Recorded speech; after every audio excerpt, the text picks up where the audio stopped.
talk about the story that keeps going and going. KeeKee Palmer allegedly abused by her ex-boyfriend. So let's watch this. Harvey Levin here. Charles here. Serious stuff here. We picked up a restraining order that KeeKee Palmer got against the father of their child. And the claims are really shocking claims of abuse. And she has receipts in the form of pictures. Yes. Let me pause it right here for 1 minute. Mic check 1 2. Mic check 1 2. If you can hear me in the chat, don't forget to type a 1 in the chat. In that house, we got Fiona and Camo are in the house. We're going to have one heck of a live stream tonight. We have some tragedies for you, including KeeKee. I mean, another victim of banditry.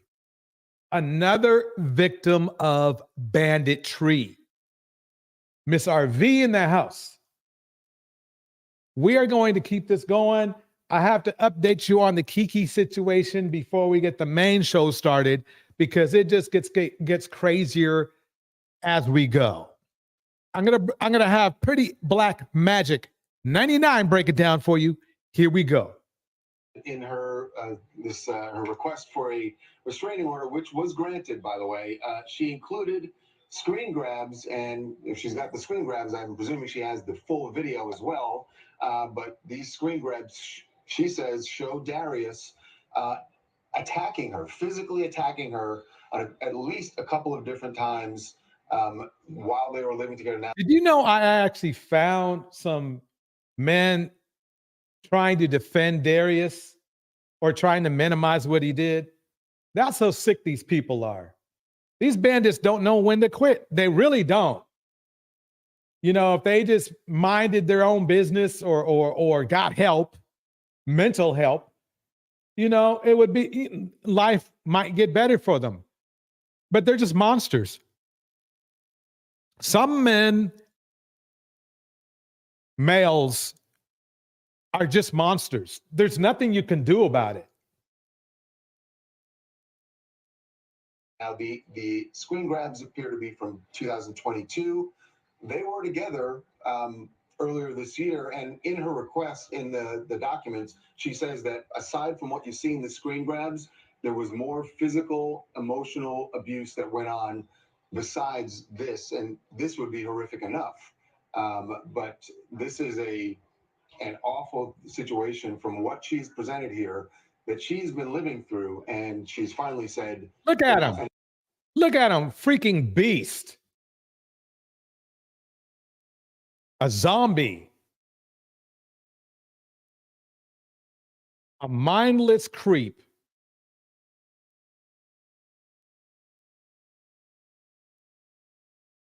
KeeKee is probably one of the top entertainers in the United States, and look what she has to go through. You would think black men would say, we would say something like, you know something? We need to represent ourselves better so we can represent our culture better, our community better. But look what we got here. Pure banditry, pure zombie behavior. How can, I mean, think about it. What is, if a woman was super dupe, I mean, this is ridiculous. It's like, you guys are embarrassing. Men who behave like this are very embarrassing. Indiana Mom in the house. Sabra Dreams in the house. Fiona in the house. Miss RV in the house. Kittens in Caskets is in the house. We're going to keep this going. This is crazy, people. This is crazy. This is why we do Crime Sundays. This could have turned out a lot worse. And it still might. It still might. You know, red pills,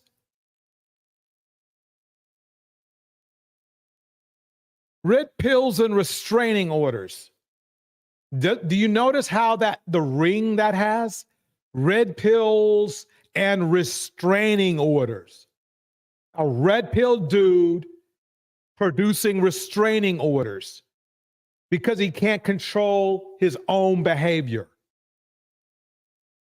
Enough is enough. And she's not only wants the restraining order, which, like I said, was granted, she's also concerned about their son. And the restraining order does require Darius to stay away from the son as well as KeeKee. And it's interesting when you say it's happened multiple times. She actually says as recently as Sunday there was an incident of physical violence with Darius. So even though those screen grabs from the security footage are from February of 2022, you can just see how recently this is, and maybe it was that incident on Sunday that triggered her to say, okay, you know what, enough's enough. I need to take this to court. I need to get protection for me and for my son, because we also obtained those documents where she is asking for custody of their child.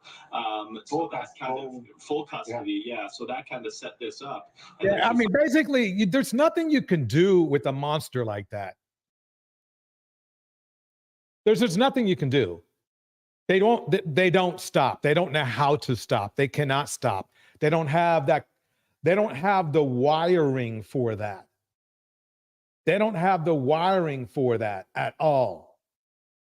They just can't. Men like him, the only place for them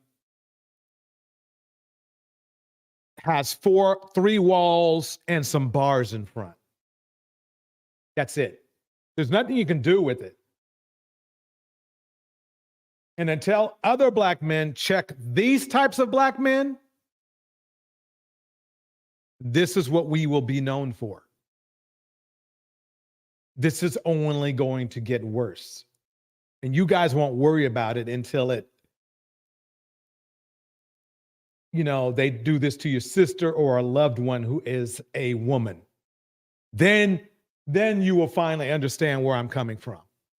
Filed for this restraining order. You may recall that a month or two ago, KeeKee was at the couple months now. A couple months. It's been a while, but at the Usher concert in Las Vegas, and she was picked by Usher, which he does almost nightly at his residency. And Darius, I remember when I was watching that footage from Mr. Let Himself Go. He was exaggerating. He was lying. He was doing all sorts of banditry. He was saying that KeeKee, was all rubbing against him or anything. And as you can see, she is not. They are not dry grumping. Okay, you can tell. That's the kind of banditry it's infectious. It's infectious. It's sad and then it's infectious. People don't realize how us as black men are embarrassing our culture, ourselves, each other, our reputation. It needs to be repaired. I'm going to go on to the next video here. The KeeKee Palmer and Darius Jackson situation is getting uglier by the minute because this man is really out for blood, and if reports have anything to go by, he is countersuing KeeKee for the sole custody of their son. And get this, he wants money from KeeKee. Yup, so shocking. We all saw this coming from. Yeah, we saw this. Yep. Everybody was like, "Oh, he has money. He has money." I'm sorry, I don't. No. And this is what bandits do, though.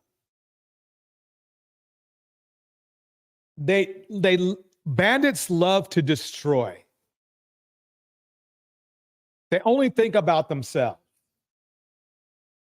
He's not getting the child. I can tell you that right now. What a piece of crap.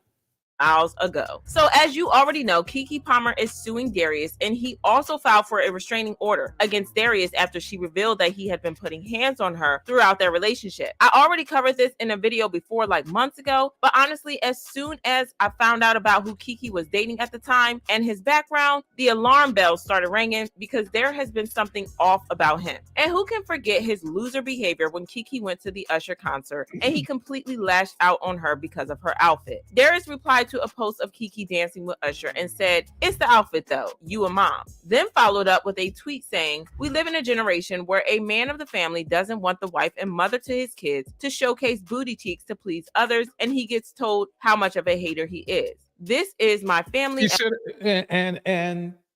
but he didn't marry her. I can see why, because all bandits don't marry. So, yeah.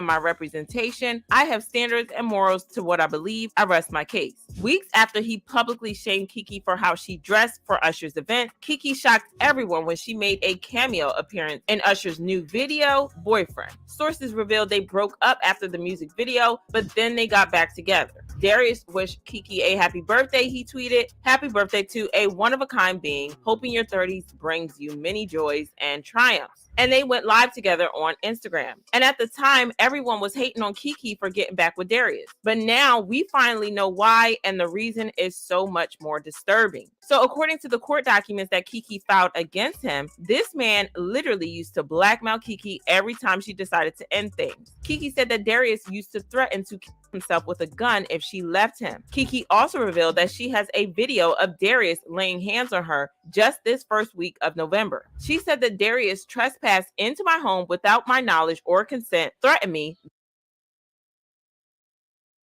Threats, violence, insults, defamation.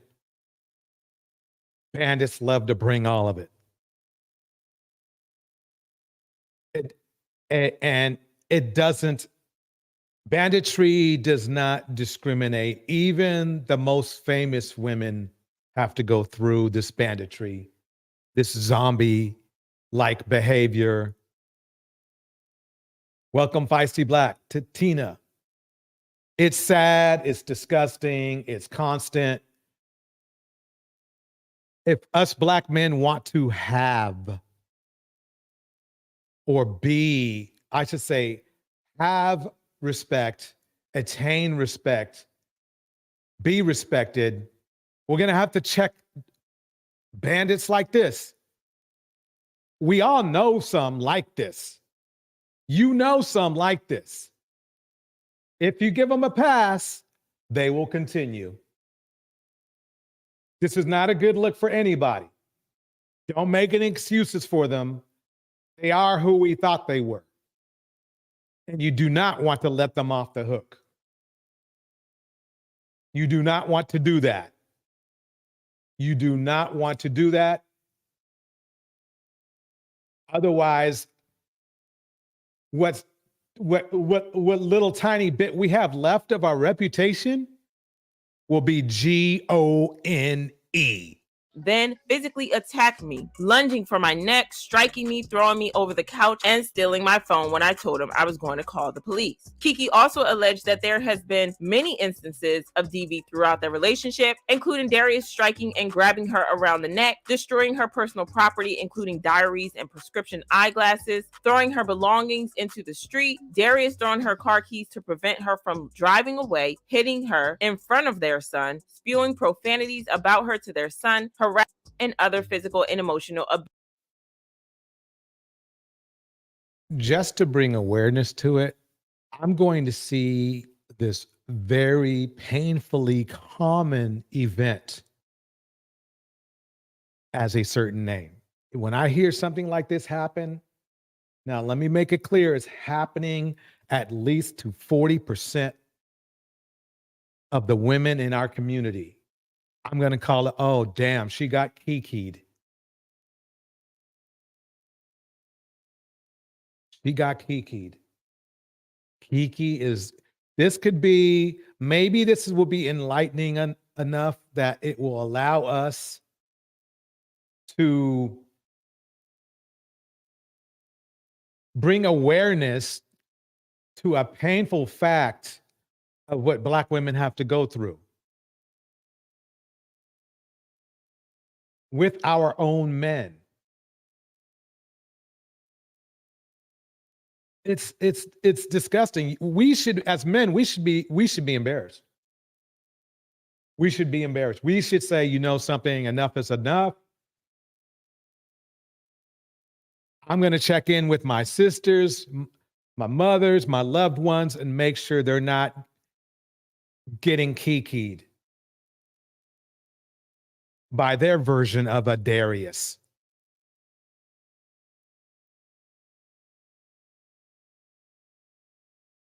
Hey, what's up, you guys? Listen, this is a busy day for gossip. Birds of This is Tisa Tells. We're going to let her break it down. See, there's more going on. See, banditry, it's in the family. You're getting 2 for 1 today. Here we go. trash feathers flock together. We have just found out that Darius's brother, Sarunas or whatever, drove from Insecure is just as much as trash as Darius, you guys. I've been getting so many tips. There's going to be 2 videos coming up today about this, maybe even 3. This first one, I want to focus on how Darius's brother is literally locked in a bitter custody war with his Insecure co-star, Dominique Perry. It is so ridiculous. He wants, and this is why KeeKee should be afraid. They've been plotting on full custody with also Leo. KeeKee just saying, no, I'm going to drop a video about it. I got some good juice. You're going to love this. But let's talk about what Sarunas is doing. He is literally in a bitter custody battle because he wants full custody of his child and to raise her in California, even though the mother lives in Texas and has raised the child alone since birth as a single parent in Texas. Why is that? He wants child support too. Y'all, these bums are bumming. They say the brother of KeeKee Palmer's ex-boyfriend, Darius Jackson, is in the middle of his own custody battle. According to court documents obtained by Radar, Darius's brother, Sarunas Jackson, filed a petition to determine parental relationship against his ex, Dominique Perry. Now, Dro and Dominique, oddly enough, Dominique played Tasha. Today, we got a lot of evil men to go through. But look at this. I got two bandits, same family. Unfortunately, it's up to you fellas in the manosphere to check this, but you're not doing it, huh? The last thing I saw from you guys was defending this behavior, which that reflects on you how you are. In the house, Benji Masu. Benji breaks it down like this. Every Darius I've known was a felon. And don't even bring LA Darius in it. LA Darius is always a player. Yeah. And the manosphere wants us to give these men a chance. No. On Insecure. Both starred in Insecure. They share a 5-year-old daughter named Zen Jackson. In his petition filed in September, again, I believe both of these brothers have been plotting on, not even that girl, but I think they've been plotting on literally making KeeKee support them and live off her money for the rest of her life. Y'all, it's deep. I thought it was the men that were supposed to be supporting the women. It's clear that see, it sounds like to me they learned from the Kevin Samuels playbook to freeload off of other women. Remember, I know that for a fact because we did go over the Kevin Samuels playbook where he himself was literally making only 1/3 of the amount his wife was making, but causing hell in that relationship as well. Let's keep it going. Almost up, but I'll put it up later on. He filed in September Saruna said his daughter lived in California. He asked the court to award him joint legal and physical custody of his kid. Now, if you don't know, Dominique. See, that's the one thing about bandits, they're delusional as well. They love to make up stories. Defamation is their friend. They're, what would you call it? Pathological liars. And they really think they can go to a courtroom and win. They're a nightmare. Stars in Issa Rae's hit Rap-ish. Let me stop it. Mammy's fear, pick me's wake up. Perfect name. Low self-esteem, blackmail, worshipping are destroying pygmies and undermining them despite women's like Queenmaker, Walking Dead, pygmy, cynical, like the Queenmaker. Walking Dead, pygmy, cynical, what?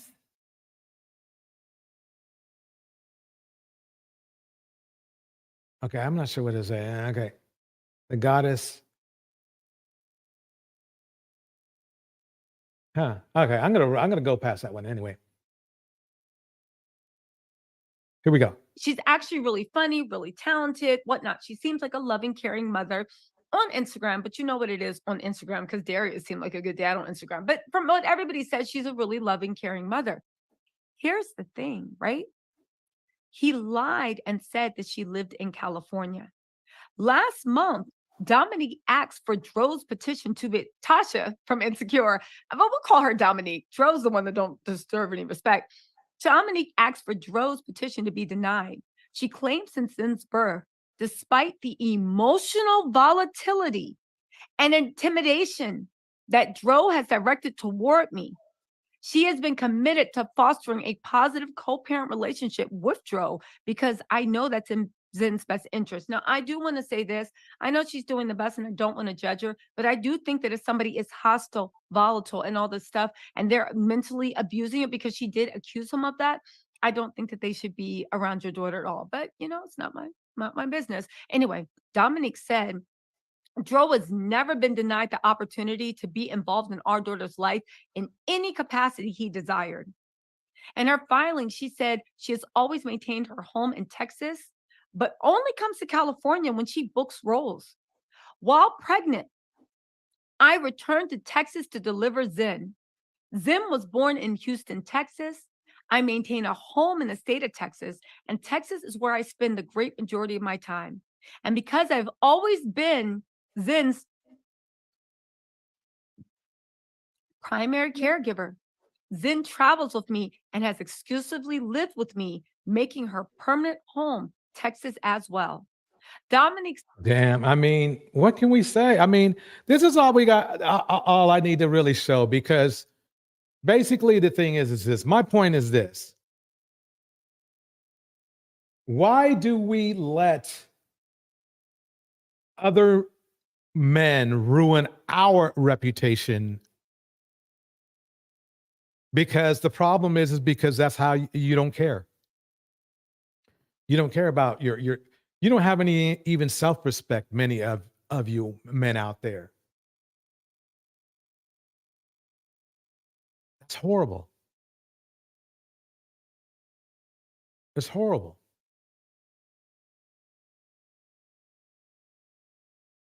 President Biden now asking Benjamin Netanyahu for a 3-day pause to get the hostages out. Let me move this forward. A suspect parked across from Union State. When he did not comply, several officers taking him into custody. They have now identified the suspect tonight as Amir Morel, a 21-year-old convict from 20. Well, man, it's a brothers. We're taking some L's today. Atlanta. ABC's Pierre Thomas leading us off at the Capitol tonight. A security scare sent police in Washington scrambling to. And it's funny because the manosphere says I'm bashing them. When the truth, it's really quite honestly the truth. Let's face it. Let's face it. It's the truth. You should have checked this man. This is a man that I'm sure if he had the right people around him and told him, you need to get yourself together, maybe he doesn't do this. That obviously it didn't happen.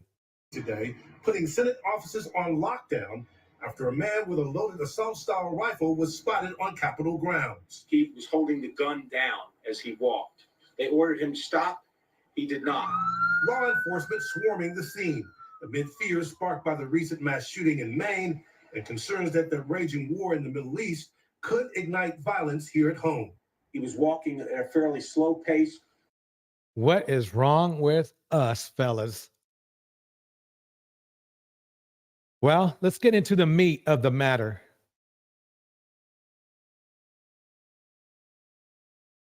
Pure innocence taken away by more zombie behavior. Here we go. On Prime Crime. Did she ever talk to you about running away? Plenty of times. A 9-year-old's disappearance. Do you have any idea where this girl may be? I wish I know. Becomes a search for the truth. He said, I'm going to do everything in my power to make sure we find whoever did this.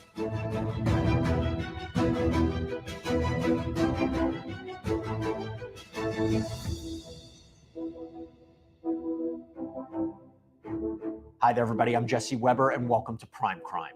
This is where we break down the most high-profile and memorable true crime cases. Man, this is going to get crazy. Crimes against children. They're some of the most disturbing and heinous in our society. And as you're about to see, getting to the bottom of what happened in these situations is sometimes no simple task. Can you tell me how you know this? The house that they're staying in now, and if you look to the left, I used to stay in that house. The woman you're seeing is 23-year-old Ebony Wiley.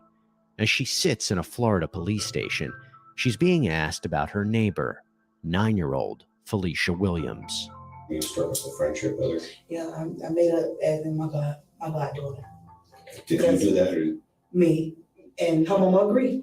You guys know her as Felicia. We knew her as Sugar Plum. That was our Sugar Plum. She was amazing. She was very a vibrant child, very sweet. She's very loving, very caring, funny. But why are police asking about Felicia? Let's take a step back. There's a chance meeting between Wiley and a stranger that set this whole case in motion. How long have you known Ebony? I know Ebony, I would say, going on to a week. I was driving and I saw her and I pulled over. I said, can I talk to you? This is 35-year-old Granville Ritchie, a Jamaican immigrant who went by the name Trevor. I talked to her on the phone later on and then we hooked up later on. This total stranger that just kind of plops down. He actually met her while he was driving down the road. Ebony actually fell in love with Granville from the moment that she saw him. Wiley then says she confided in Ritchie about... Is that something or is that something? Man. Wow, she was submissive. And for her submissiveness and trust, what did she get in return? About some issues Felicia was having, namely her getting into trouble and showing up unannounced at Wiley's new job. That's when I called my friend. You called Trevor? Mm-hmm. And I said, you remember I was telling you about my godbaby who I want you to meet? He was like, yeah. I was like, I want to go over there and book her with a belt because she's supposed to be in the house. Yeah. He was like, no, just do it the right way. Let's find her something to eat. Talk to her that way. Just a few days into their new love affair, the couple decide to get together and take Felicia out. So Trevor came over and picked you up? Mm-hmm. From my house. I picked her up at her house. Did she tell her mom where you were? But not exactly where we were. Just because her mom would trust in me. And then you drove right from there to? Checkers. I said, we want Checkers, right through Checkers, all of the food, we want food, We went back over with my mom's. Their narratives and their stories matched up almost like a hand in a glove. They drive to Richie's mother's apartment in nearby Temple Terrace. But a short time later, Wiley and Richie explain how things turned horribly wrong. We were there. Shout out. I want to kick some shout outs before it gets really deep. Indiana Mama's in the house. Gold Reflection is in the house. Fiona is in the house. Miss RV is in the house.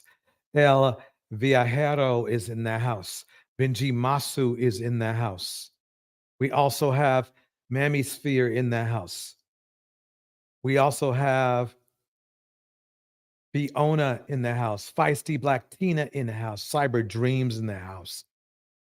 Camo, Kittens and Caskets in the house. Let's keep this going. Tevin is in the house. Here we go. Of course, me and the girl is gonna get private. You know what I mean? Before we go in the room and put a movie in, We watching it, mellow down, we chilling, we go in the room, going to take a shower, get in the shower.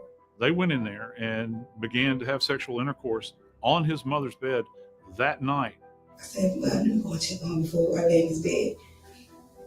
As soon as I opened the door, this girl was not on the couch. when we came out of that room, man, that little girl was gone. Both Richie and Wiley contend that when they came out of this bedroom, having been quote unquote intimate with one another, that this child, this 9-year-old child, had vanished into thin air. Looked at the balcony, looked in the other room, all that. And from there, I went back in the room. I said, this girl is gone. We there, pondering. She's like, call the cops. So I said, we praying. I said, oh, this girl don't put anybody in a problem. This is all bad right now. Let's keep listening. I said, come on, we gotta look for her. We got to look for her. When I first got the call from my mom, she was like, Sugar Plum missing. Can you help me find her? I'm like, no, I'm not helping you. She not missing. I know Sugar Plum is not missing. She is on her bike somewhere at a friend's house and she'll be home soon. As the time went by and I was telling my cousin, I'm like, this just don't feel right. Coming up, investigators desperately search for answers. Where is Felicia Williams? Where do you think she is? In my spirit, I see that she in somebody's house, opening apartments. Thank you, Elvia. Have a good night.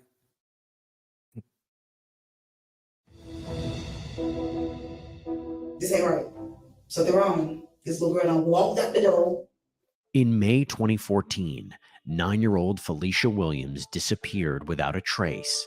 She was last seen with her former neighbor, Ebony Wiley, and Wiley's newfound love interest, Jamaican immigrant Granville Trevor Ritchie, at his mother's apartment, not far from where the girl lived. Police bring Wiley and Ritchie in for questioning, but the clock is ticking, and investigators need answers on where Felicia might be. How long were you in your room with Trevor before you came out? It was about 35 minutes. What do you know about this guy? And like, in what way? What's his name? What's his last name? How could you come bring this child to someone's house and you really don't know him like that way? Not too much. What's, I think, very striking is the fact that these two had essentially known each other for a total of 3 days. I don't know what she was thinking in her mindset. What I feel truly happened is that she went with someone who made a bad judgment. I knew we couldn't have because I was living with him. Do you know that for sure? Do I know it for sure? Yes. Gold Reflection, you nailed it. The irresponsibility. Poor child. Exactly. Sir. You were with him every second of the time. Yes. You hear the door open or close or unlock?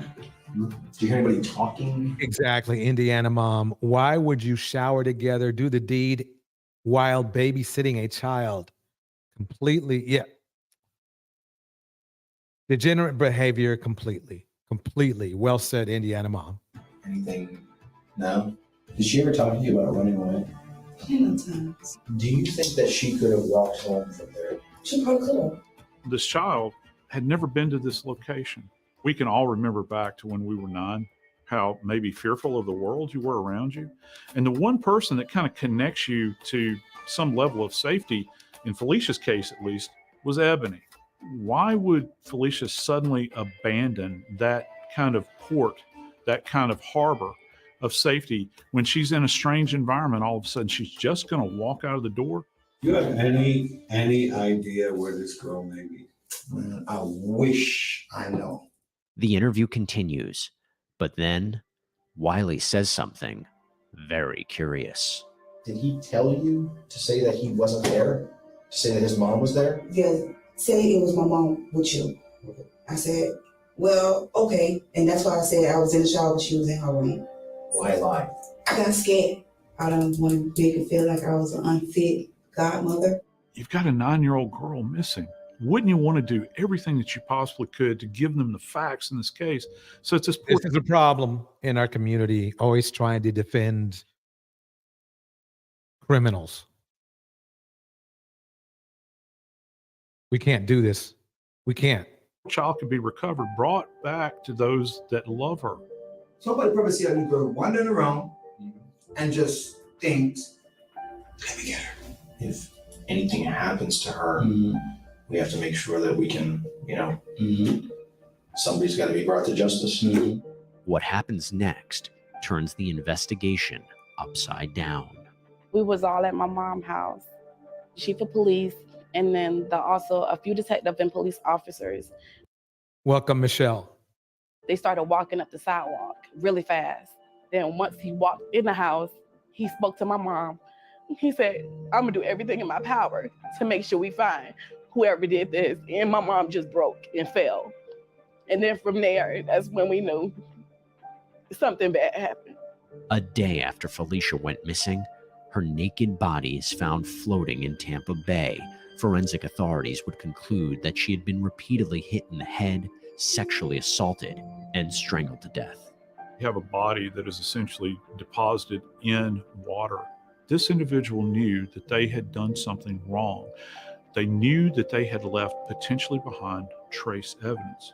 The water is going to wash away any kind of physical remnant that's there. The mother trusted in Ebony Wiley to look after her child, and then ultimately this horrible crime occurs. And this is when Wiley's story starts to shift. When Indiana mom breaks it down like this, something doesn't sound right. I feel like taking that little girl out to eat or whatever was his idea, and she was too dumb to read between the lines. Well said. She needs to be charged along with him. I agree. When she talks to investigators later on, some details of her account are the same, but this time she says she wants to tell the whole truth. He got in the house. That's when he got up and was like, Ebony, come out. We went in the kitchen, like, we want some weed. In Ebony Wiley, we've got a witness who has given a couple of different stories, and probably the police are beginning to think, can we actually trust what she is saying? Because she's key to all of this. He said, do you know where to get some weed from? I was like, yeah. And he was like, okay, you gotta go. I won't stay here. I was like, going with me. He said, oh, well, nah, I don't think she should go because you know you don't got no license. And you know you could have weed in the car, so I think she should stay here. She was so blinded by what she saw in Granville Ritchie that she was literally willing to leave her with him. Got the weed, I came straight back. I ain't going nowhere else. That's just in case anybody doesn't know, you don't leave anybody with strangers, even grown adults. You don't leave them with strangers, because there's a reason why we call them strangers, because they're strange. When I got to the gate, I'm calling him. I'm like, why ain't I answering the phone? I was like, open up the door. I'm at the door. He was like, I'm not at the house. I'm at CVS. He said, this little girl at the stove, she done gone. Now, with another possible scenario in the mix, investigators need to figure out what really happened the day Felicia disappeared. He was like, man, he probably did something to that little girl. I said, I agree, Indiana mom. She could have told the truth from the start. She also could have prevented this from happening in the first place. Absolutely. It's painful. You can't leave your kids with monsters. oh, he ain't probably did nothing to that little girl.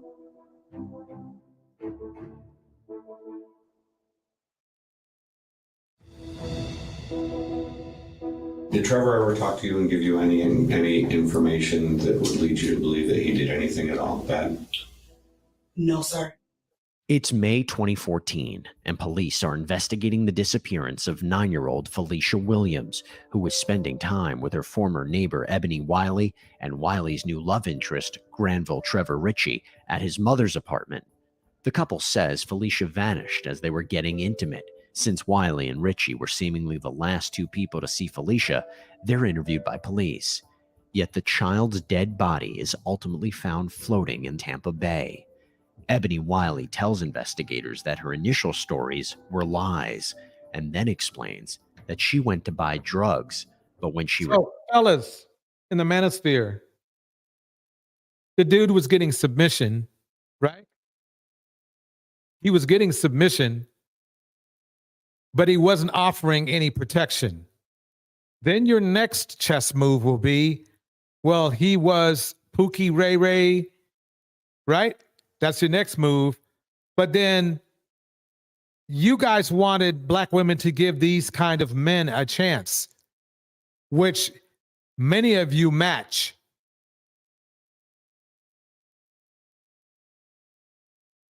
Turned, Felicia was gone. He called me. He was like, where you at? Where you at? I was like, I'm finna leave CBS. She's not up here. He was like, come back to the house. Come back to the house and come pick me up. Come pick me up from the house. I said, okay. When I was driving up, I look up. He got his shirt off. I just see his pants and bosses, his necklace, his hat. When she returned, Granville Ritchie was shirtless and he was sweating profusely. And he was actually stating the child, Felicia, was gone. I was like, what happened? He was like, man, as soon as you left, she asked me to do I have candy? I told her no. She was like, well, can you give me $2 to go to the store? I was like, well, how she know it's CVS around here? And he was like, oh no, I told her that she can go to CVS. I sat down, he panicking. And I was like, just calm down. I said, I'm gonna put it in God's hands. He said, those who pray in secretly, he shall reward you openly. He's like, well, go in my mama's room and go and pray. He's like, but you don't gotta go in my room, because my room a little bit junky. Go in my mama's closet. Detectives show Wiley photos of the apartment to see if she notices anything that might be out of place. And that's when she mentions a few interesting observations. Uh-oh, here we go, y'all. Here we go. What was in this room? A suitcase with little bit clothes here, and it was clothes in the suitcase. Clothes in the suitcase. See, that wasn't like that. All these clothes was in this. You see this pile right here, it was lined up, and that's how the clothes was. It was almost as if someone had opened a suitcase that contained clothing and essentially dumped them out in a hurry. Any right-thinking investigator would want to know, well, what was the hurry about? What was the frenzy about? Anything else in that picture? Oh, Jesus. I see tracks right here. What are you talking about? Right here. Is that different? Yeah. Those drag marks on the surface of the floor that police believe were consistent with a suitcase. It was leaving a tiny little indention. Wiley is also shown pictures. Dang. Gold reflection breaks it down like this. I don't see anything changing, unfortunately. I fear for women, girls, and the elderly, as I do as well. This is the worst horror movie ever because we're living it. Of Ritchie's car, where she notices something else. That wasn't in the backseat of that car. That suitcase. That suitcase was not in the backseat of that car when he dropped me off home. Everything begins to kind of come into focus because now you know that you've got a suitcase that was used essentially as a conveyance and ultimately as a very, very poor coffin for this child. And that's not all. That's terrible. Welcome, LW Academy Hub for Women. Let me keep it going. Cell phone records and data was critical. It placed Ritchie in the area where the body was disposed. One of the samples that was found attached to... Thank God for technology and the hard work of people in law enforcement. We may have issues with law enforcement and it can definitely be improved, but at least it's a start. Granville Ritchie's car was what's referred to as a white mangrove leaf. That particular species of plant actually was in place pretty much immediately adjacent to the causeway where we believe Felicia's body was deposited from. There was a very specific type of sand that is associated with this area as well that was found also contained within his car. After an extensive investigation by police, Granville Ritchie is arrested and charged with first-degree murder, sexual battery, and aggravated child abuse. As for Ebony Wiley, she herself faced charges for providing false information to police. Okay, that's how it should work. Charges for a serious crime. But is there enough evidence to prove Ritchie is Felicia's killer?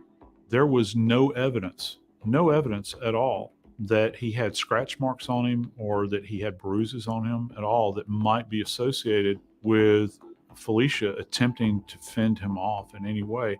There's also been talk of why was her DNA not found in the car? Well, if she was in the suitcase when he transported her,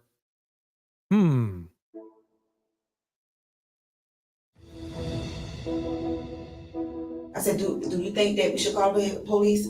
He was like, nah, because I don't want the police come check in my house. I said, all right, I don't know why this man not concerned. In September 2019, the Florida trial of Granville Ritchie began. This was the man accused of sexually assaulting and murdering. Ladies, I cannot stress anymore that when you start to meet new men, by all means, consider a background check. 9-year-old Felicia Williams 5 years earlier. Prosecutors allege Williams' neighbor Ebony Wiley left the girl with Ritchie, whom she had recently become romantically involved with, a decision that ended in tragedy. He put his hands around her throat. He strangled her.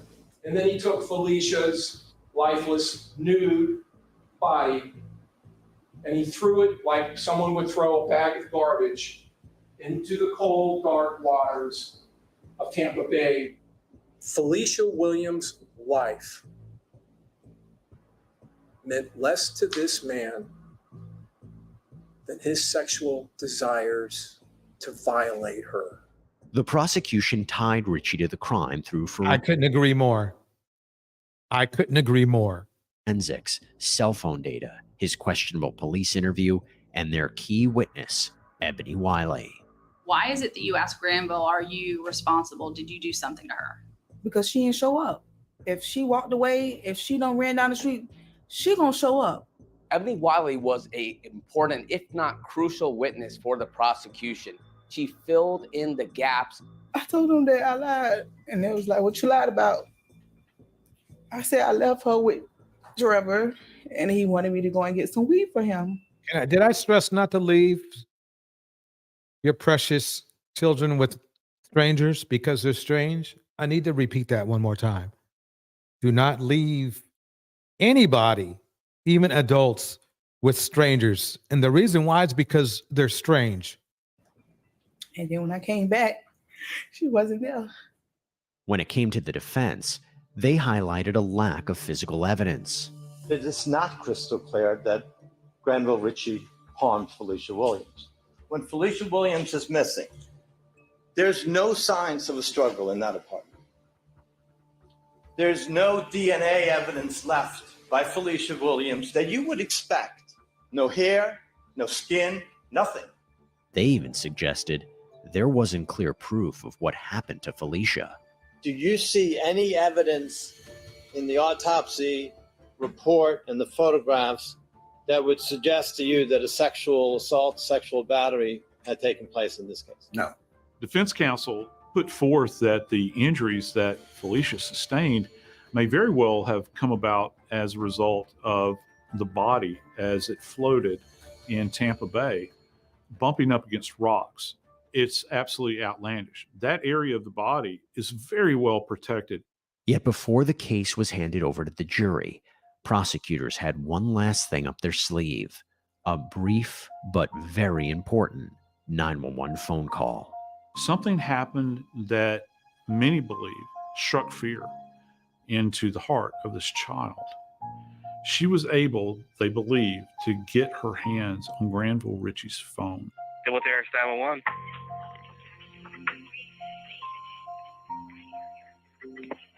She punched in the numbers 911.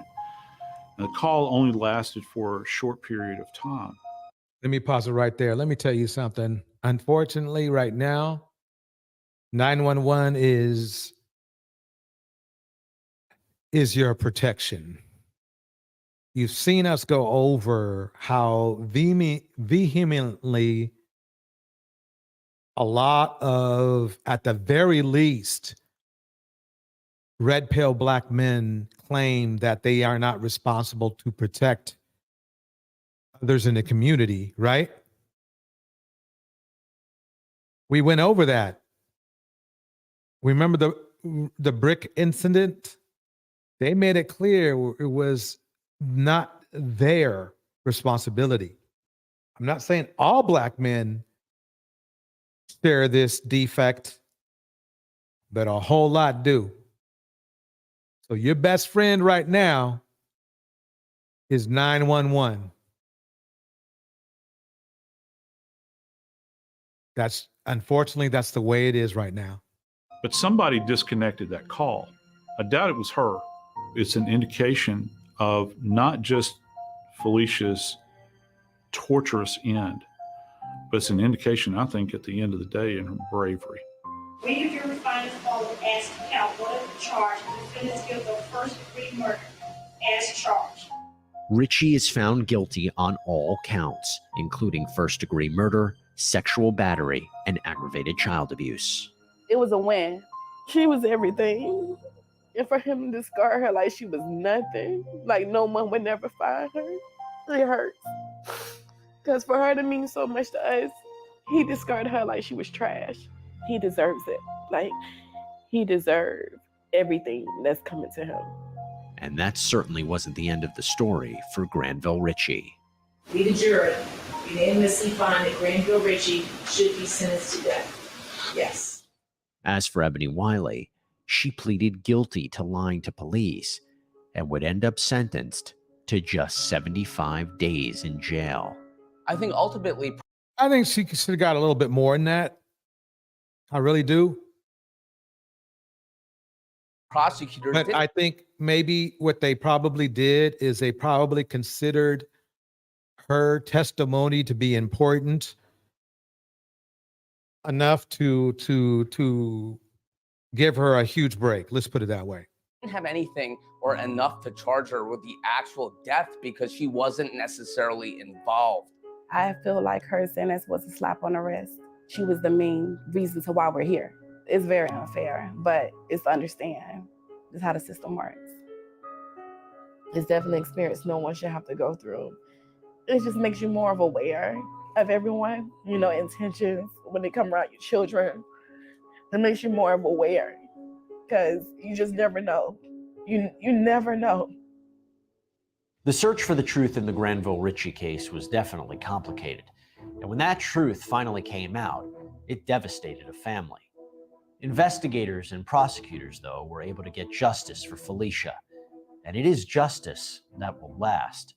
Because at the time of this recording, the Florida Supreme Court has officially upheld Ritchie's death sentence. Thanks for joining us here on Prime Crime. Until next time, stay safe. Wow. That is just something else. That is something else. Let's check out Felicia's funeral. Family of 9-year-old Felicia Williams is saying a final goodbye to the little girl found dead near the Courtney Campbell Causeway 1 week ago. While Temple Terrace police continue to investigate her murder, many of Felicia's friends and family gathered for her funeral earlier today. Our Jason Beisel now takes us to that emotional ceremony. We're not supposed to bury our kids. Our kids are supposed to bury us. So Grieving family members, friends, and those who just felt moved to pay their respects came to the Rock Church of God by Faith in Tampa to remember 9-year-old Felicia Williams. or as her family calls her, Sugar Plum. Yesterday and today was a celebration of the life of this beautiful young lady. Many attending wore pink and white, two of Sugar Plum's favorite colors. The casket carried to the church by horse and carriage. A ride fit for a princess, exactly what this little girl was to those who loved her. It was very, very heart-touching. I'm still kind of jittery, so I'm very sad. But as loved ones say goodbye, they're still without answers about her murder. Wednesday, police arrested 35-year-old Granville Ritchie on charges not related to Williams, but they do call him a suspect. Detectives say with so much attention on the case, more leads are coming in. As for today, though, the attention was all about shining a light on a life taken too soon. It's always great to have this kind of outpouring of love and compassion and support from the community. It helps, but nothing replaces the loss of a child. Right now, police are still tracking down leads and gathering up information to determine what happened to Felicia Williams. They're even offering a $13,000 reward to anyone with any information about the case. Jason Beisel, ABC Action News. Let me pause this right here. Oh, okay. Now, what have we learned? We've learned that we don't leave kids with strangers. That's the number one thing. And the thing is that it's weird. It's weird that we even have to go over this. It's weird that we have to repeat this, but we have to because you never know when somebody might just, their mind might falter. Their mind might give too much trust to a stranger. And that's what we've seen right now.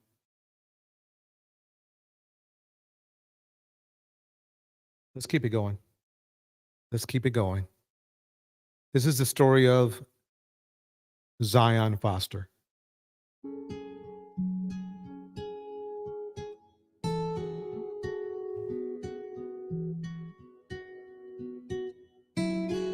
In early January of this year, a tragic event would transpire in the East Point area of Detroit, Michigan.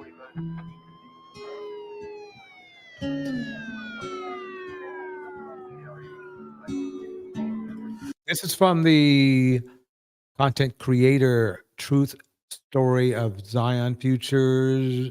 Truth and Reality is the content creator's name. Please listen. January 4th of 2022, 17-year-old Zion Foster will go missing without a clue to her whereabouts.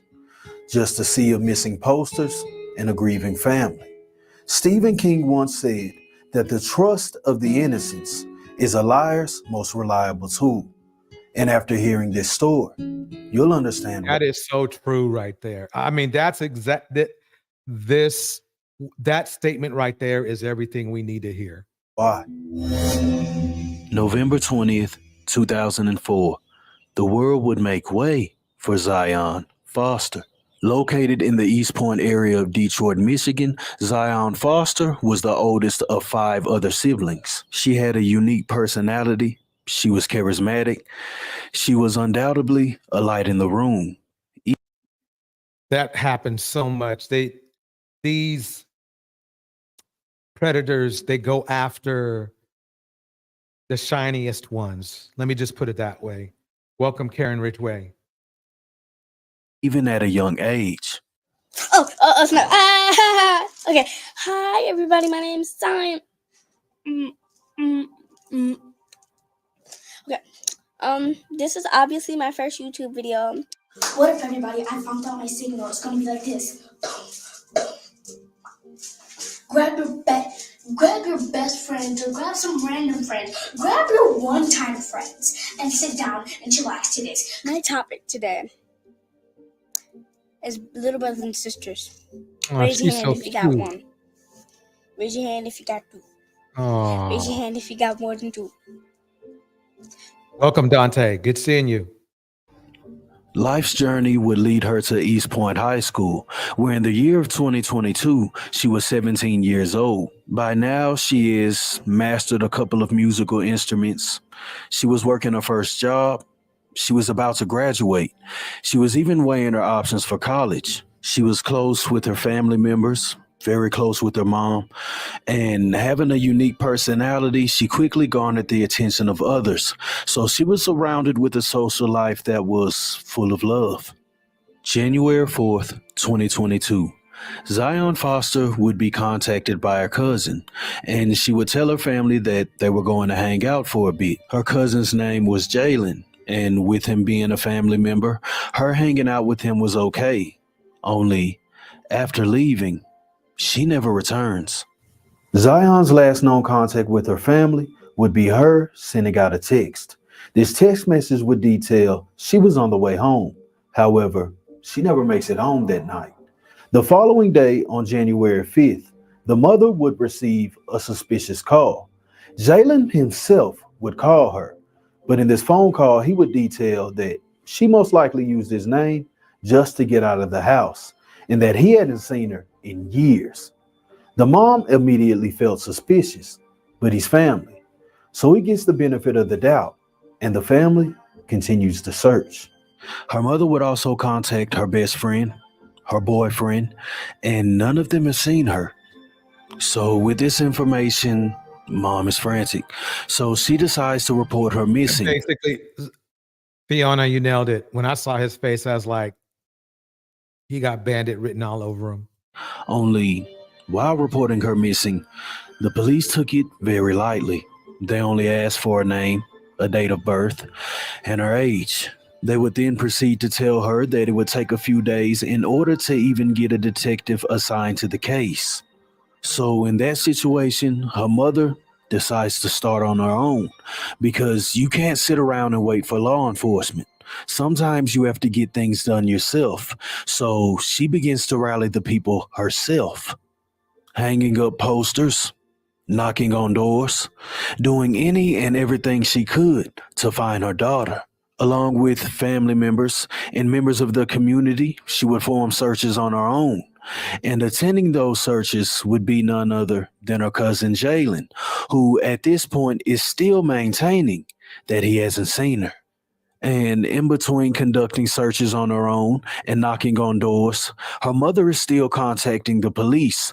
Only at this point, they're entertaining the idea that she was no more than a runaway. So Wow. Gold Reflection breaks down like this. I used to say, don't judge a book, but nowadays I'm judging all day, every day. someone who ran away from home, and she would likely return soon. Only a mother's intuition knows best, and she knew that something was wrong here, and her daughter didn't run away. So while the police are entertaining that option, she continues to work on her own. Now, there is no evidence at this point as to her whereabouts. However, the circumstantial details do reveal a bit of information. Indiana mom breaks it down like this. He was jealous of her. Couldn't stand to see her succeeding and happy while he remained a failure. Exactly that. In fact, it's a reflection of, unfortunately, a lot of men. Being close with her family, when Zion Foster often went out, she would be sharing her location with her family. Only on the night she disappeared, her location was turned off, and so was her phone. It was going straight to voicemail. The only thing the family knows at this point is that she was supposedly hanging out with her cousin Jalen, only he denies this accusation. The family's hard work would eventually pay off, and they would eventually garner the attention of the media, who would pick the story up about 17-year-old missing Zion Foster. This is the location Zion Foster shared with her mother January 4th. It's the last location where Zion was known to be, and now a search effort is underway to find the missing teen. Zion is loved. I'm not giving up. We are not giving up. We are not giving up. And if you have my baby, if you know where my baby is, if you have any information, please. She must feel terrible. Please help us. If you have any information on Zion's location, call Detroit or East Point Police. Reporting in Detroit, Chris Walker, CW50, News at 10. On January 10th of 2022, the police would finally entertain the notion that Jalen might have more information than he's offering, and they would officially interview him, as well as taking his car in for processing. So from now on, when somebody disappears, this is what I think law enforcement should do. Last persons around them should be scrutinized to the utmost. The last people around them should be scrutinized to the utmost, no matter what their label is. Cousin, stranger, whatever, Granger, let's keep it going. He would then be interviewed about her whereabouts, but he would maintain the story that he hasn't seen her. So he would be released. When the family receives the information that he was interviewed and released, they question why. They want to. Gold Reflection breaks it down like this. That's a great perspective, Indiana. Indiana stated this. He was jealous of her, couldn't stand to see her succeeding and happy while he remained a failure. Sounds like the manosphere to me. Then Gold Reflection says, that's a great perspective, Indiana. More guys are becoming jealous of women and girls. Absolutely true, because women and girls are making leaps while most of my fellow men in my community are not. They're asking for traditional women because traditional women didn't have access to money, education, etc. Perfect. Bars. Let me keep it going. To know why the person who was supposedly the last one with her hasn't been taken into custody. But the answer that they give them is they can't just take someone to jail for nothing. So a frustrated family will continue to look for their loved one. We need your eyes. The police need your help. That's right. We need your help. But she's not turning up. So where's the protection from the cousin? Where was that? Where was this advertised protection that a lot of Black men in the manosphere and throughout said they had, but only with conditions? He was her cousin. What kind of protection did he give? Days have passed and she is now being missed by her best friend, her co-workers, her classmates. Anyone who was privileged to know her was on high alert and searching for Zion Foster. Now, during the course of this investigation, police would obtain security footage. Inside of this security footage, it was so Jalen's white vehicle picking up Zion Foster. Inside of this surveillance footage, he's captured parking at a neighbor's home, and then Zion gets in the car and they drive off. You know what's so terrible? It's terrible when a man's urges, dysfunction, and pathology goes beyond family blood. You'd think at least a family member, a male family member, would offer protection. Nope. Now, in this security footage, the family knows that's undoubtedly his car. So on January 14th of 2022, Jalen is questioned again. Only while being questioned again, he would maintain his story that he hasn't seen her. So the police would offer a different option. They would ask him if he was willing to take a polygraph test, in which he agrees. Only when the time comes to take the test, he doesn't show up. So at this point, everyone is on high alert about Jalen.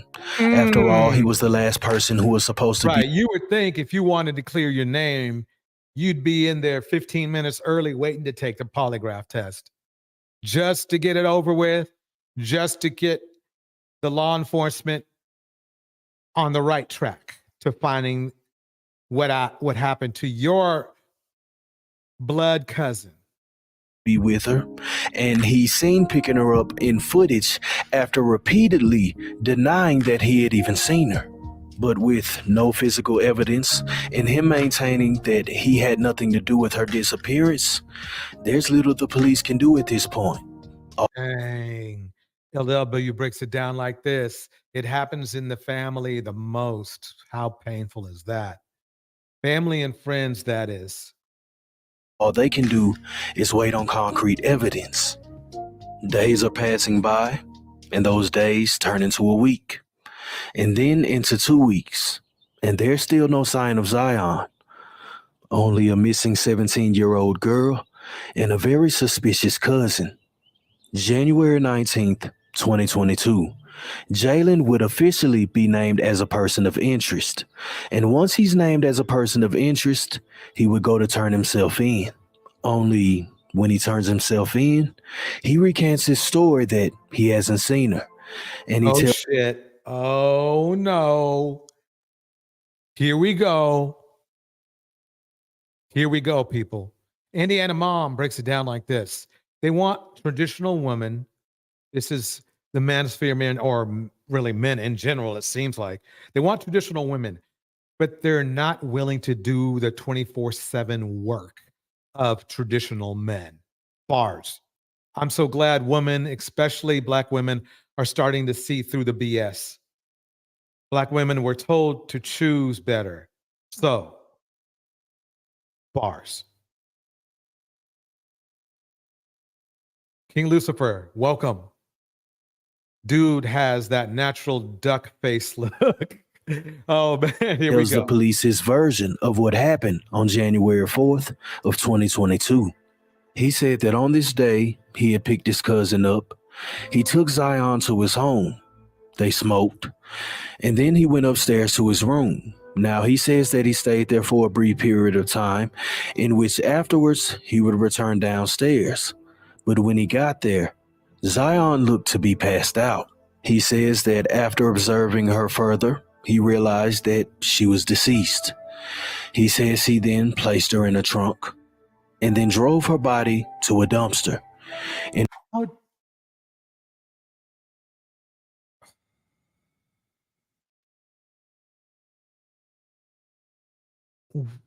how do you do something like that?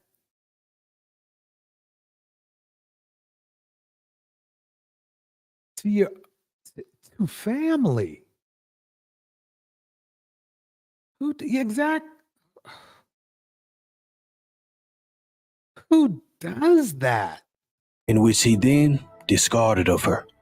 He says that the reason why he didn't contact the authorities when this happened is because he panicked and he thought that he would be blamed for her death.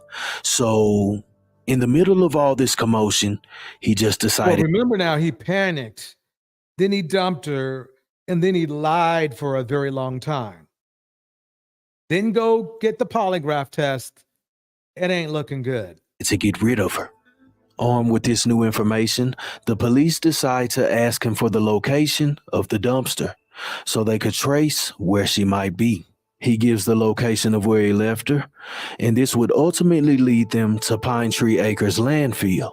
Only by now, weeks have passed, and looking for her at this location would be like looking for a needle in a haystack. Exactly. King Lucifer put his own cousin in a dumpster.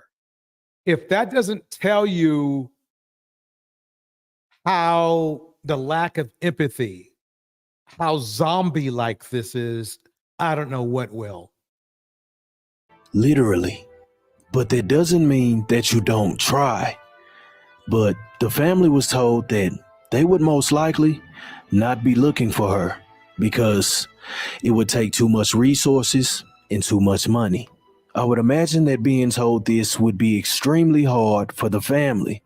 Being told that your daughter might be at this location. However, we just don't have the time and money to get the job done. We're just not going to look for her. So at this point, the family is forced once again to take matters into their own hands. They would once again rally behind Zion Foster, doing any and everything they could to return their loved one home. And finally, through all the cries and all of the rallying that they did behind Zion Foster's name, the police would finally spring into action. Only this wouldn't occur until May 31st of 2022. Only when they begin searching, by this point, it's been months. We are here at the Pine Tree Acres landfill in Lenox Township. Let me show you from Drone 4 just how big, how massive of a job investigators are about to embark on here. This landfill is absolutely massive. Are the remains of Zion Foster somewhere buried here? This search is something Zion's mother has told me for months. This is something she has been hoping for. Sierra Milton has been begging, pleading with police for months to search landfills for the remains of her daughter Zion, who left her East Point home Cyber Dreams, you nailed it. Don't trust male cousins either, ladies. Especially now that we see that for some reason, Black men are separating themselves from their own, from our own family members emotionally. I mean, when these Black men are complaining online about women, they are including their own family members. It's weird, it's crazy, but it's sad. And don't get me wrong, I'm sure other cultures do this, but we seem to be doing this at a higher tick rate now, and we don't do it. Don't do it. Cousins ain't close enough. Cousins ain't close enough. Sorry. I'm sorry about that. Here we go. January 4th, never to be seen again. Now a massive coordinated effort to search a portion of this landfill in Macomb County. But why now and not months ago? He said that my baby just died. And then that he threw her in a dumpster. Let's say he was absolutely 100% truthful in that statement, which I don't believe. I think if you throw somebody in a dumpster, you should get a minimum of 40 years.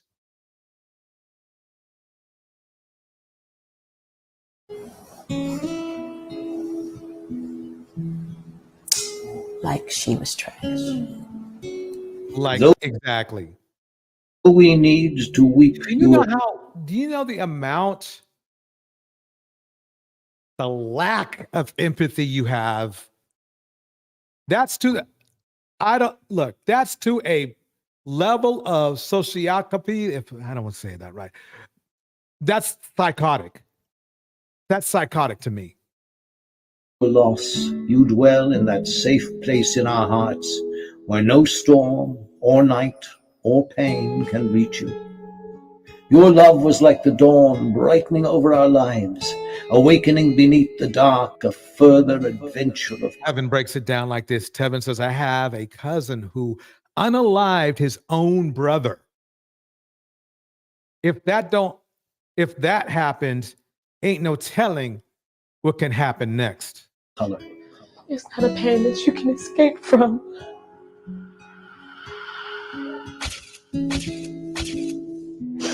It's not a pain that you can sleep away or cry away or medicate away. The sound of your voice found for us a new music that brightened everything. Whatever you enfolded in your gaze quickened in the joy of its being. You placed smiles like flowers on the altar of the heart. Your mind always sparkled with wonder at things. Though your days here were brief, your spirit was live, awake, complete. We look towards each other no longer from the old distance of our names. Now you dwell inside the rhythm of breath, as close to us as we are to ourselves. Though we this video was beautifully done.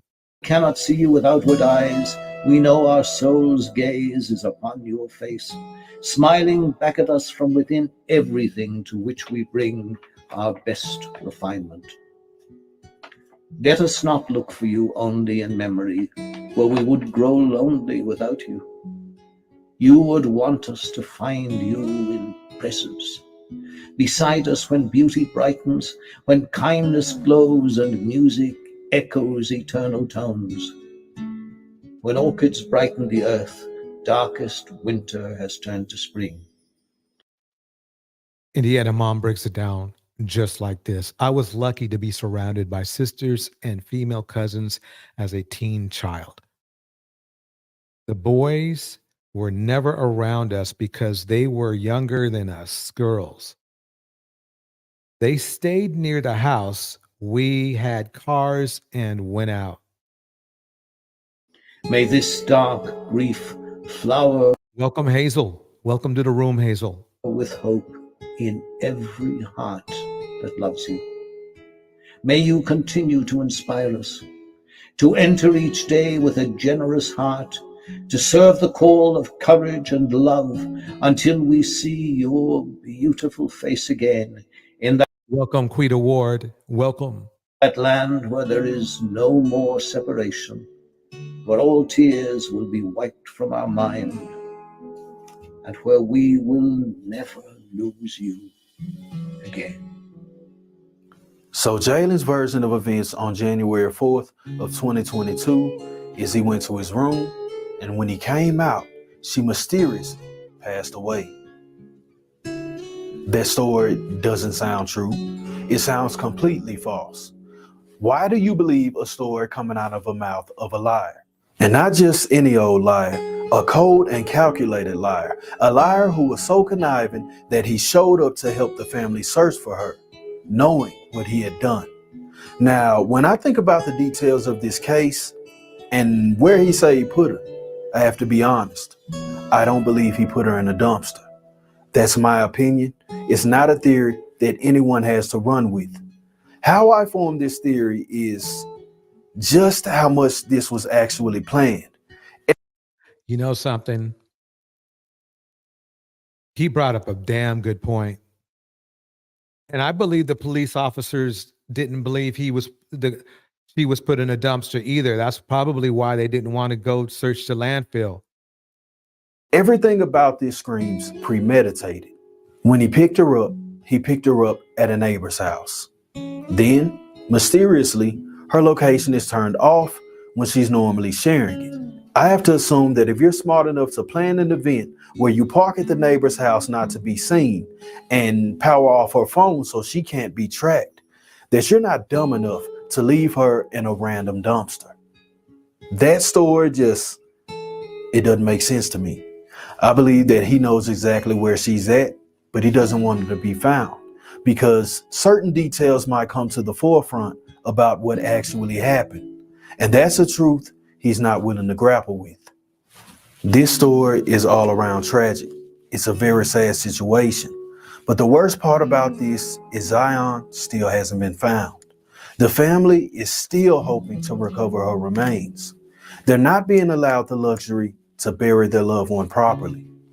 What's done in the dark will come to the light. Rest in peace, Zion Foster. Thank you for being a light for others. But the fact is that it seems to me like he was hiding. So where's the protection, fellas? You guys even protect your own family members?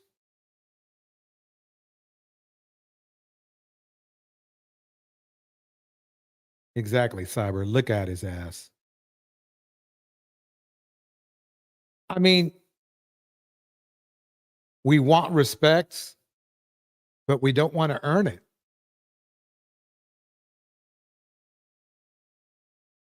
We want respect, but we don't want to earn it.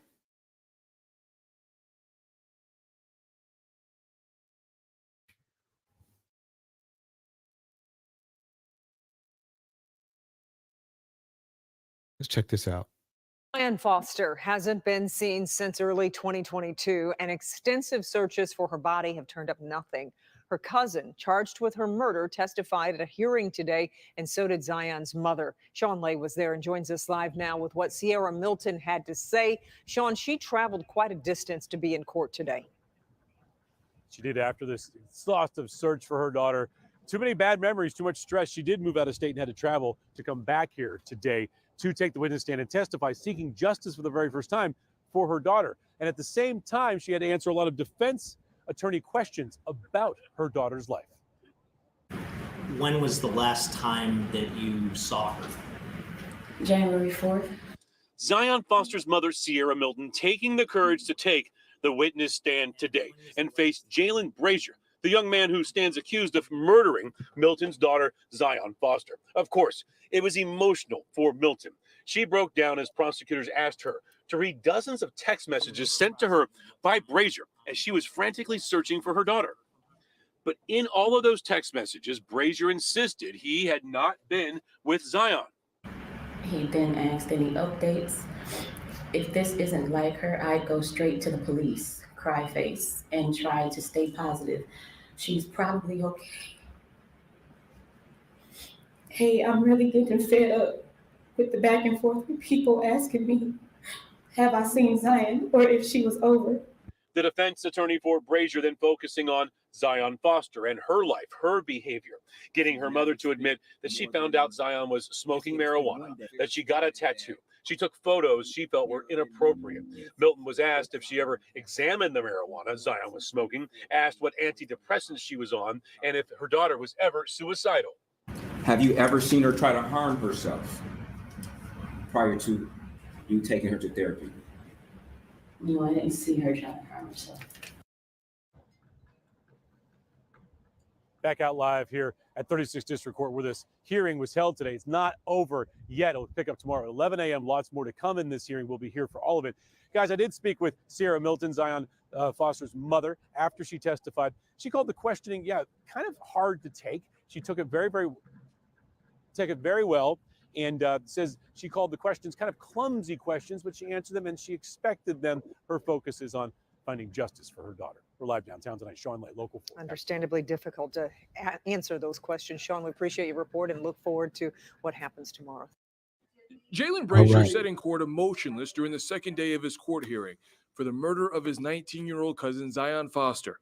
In the courtroom, we learned about the investigation into Zion's bank accounts and text messages prosecutors say Brazier shared with his girlfriend, including one message which had a link to a Google search questioning if Brazier could be charged with murder if a body isn't discovered. We also heard recordings of DPD's interrogation of Brazier after Zion's disappearance. Detroit Police Sergeant Shannon Jones took the stand and read some of Brazier's responses of that January night back in 2022, where he believes his cousin died after smoking marijuana at his home, while his two children slept upstairs. She said she was tired, so I let her sleep a little bit and went into the kitchen to get something to drink. When I came back out, I saw Zion's head was tilted back on the couch and she wasn't responding. Sergeant Jones says Brazier told them he panicked and didn't dial 911 for fear of looking like he murdered her. That's why Brazier said he dumped Zion's body in a dumpster near a business. Now that really makes you look like you murdered her. Months last year, authorities from several police departments searched a large landfill but never found Zion's body. Judge Kenneth King asked the DPD sergeant about the search. I can just tell you that we did enough research to not be on a wild goose chase to spend 5 months searching through trash for somebody's child. The, at times, chilling testimony Wednesday followed an emotional first day. Zion's mom, Sierra Milton, took the stand Tuesday and talked about the exhaustive search for her daughter's body. Attorneys discussed text messages they say were sent from Brazier about how the case has taken a toll on him. In Detroit, Brandon Hudson, Fox 2 News. Oh, I got more for you. Check this out. I did turn myself in. Yes, I lied, but I was not in the right state of mind. There was no way for me to prepare for a situation like that. I was scared. I'm not totally clear on the situation. And the report is rather sketchy with respect to the situation. And I will fill your honor. Miss RV, you nailed it. It is just like Ayanna Sawyer. Appreciate it. But what the report suggests is that you had contact with the individual. The police questioned you regarding that contact. You didn't tell them the truth associated with the contact. Then you, once confronted with information that you were not telling the truth, you came forward and told them that you disposed of the body. I mean, that's all.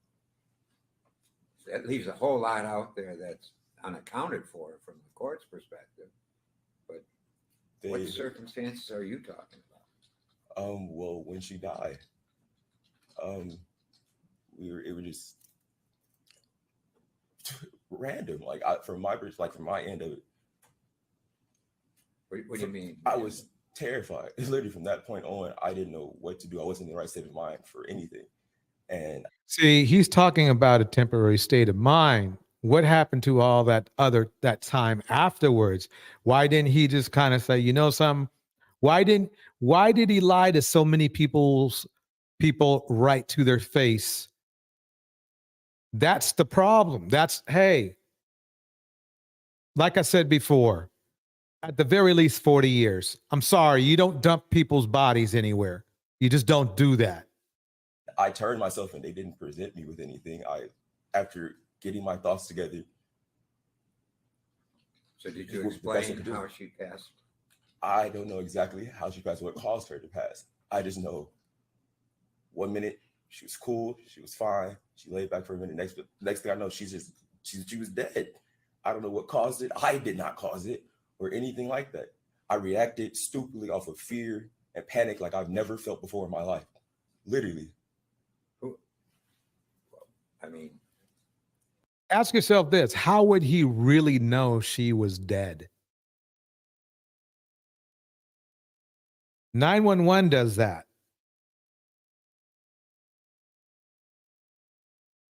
People are sitting around and somebody just passes.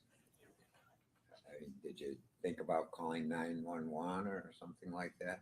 No, not at the time. We were smoking. We were on marijuana as well. So my mental state wasn't in any like logical spectrum. I was just immediately just terrified.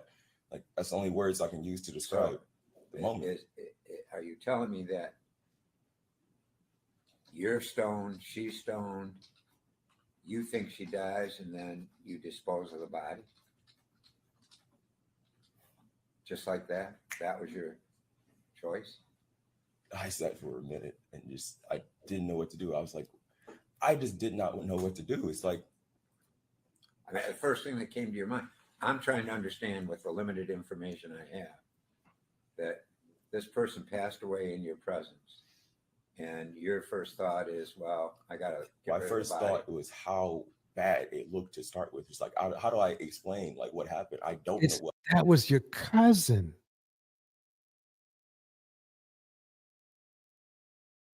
How do you dump your own family members?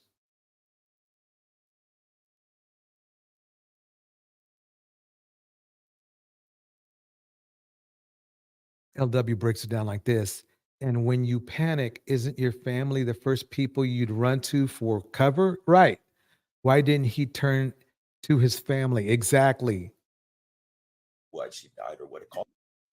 And he's no doctor. So how did he really know she really passed? And just a lot of possibility just popped in my head. And I was just reacting off of just innate fear. He's just lying. Don't know. Literally, I don't do anything. I just didn't know what to do. Literally, I literally did not know what to do. I sat for at least 10 minutes sitting there. Like, what do I do? Who do I call? My kids are upstairs. We just got into this place after struggling for like 2 years to get it, and everything is falling down. I won't have any conversation in this court. So is he going to dump his kids in a dumpster if they pass? And I wish I could take it back. I would have called the ambulance, called her mom, because her mom's so sweet. Her mom is so sweet. Take what back?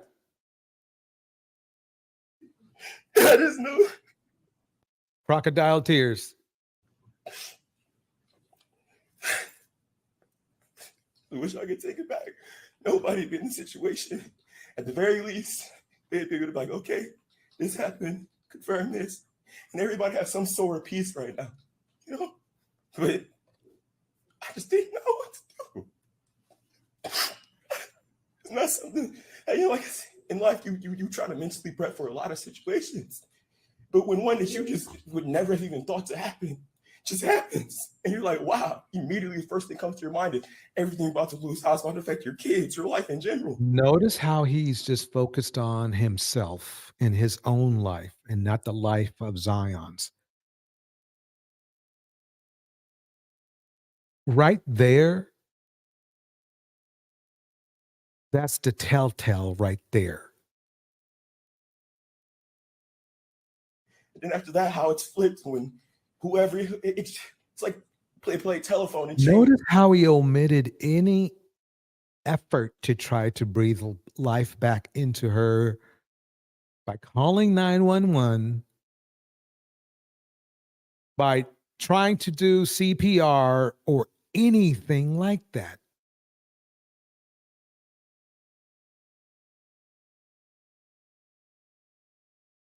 Many times, Facebook, everything, just a lie hitting me at once. So I had to just take time and try to get my thoughts together because I was on panic mode ever since that happened. Her mom at one point talked to me and I couldn't bring myself, but your daughter just. He's crying for himself, not Zion. The crocodile tears. Oh boy, yep, here they come. LW breaks it down like this. Yeah, I bet he wishes he could take it back. No real tears because he realizes he's caught up. Exactly. Died. What do I do? And I can't even explain it. What happened? I just can tell you my honest reaction.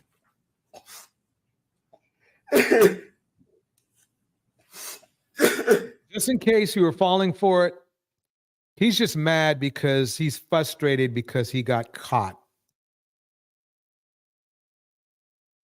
Either way, to me, it's like, look, no.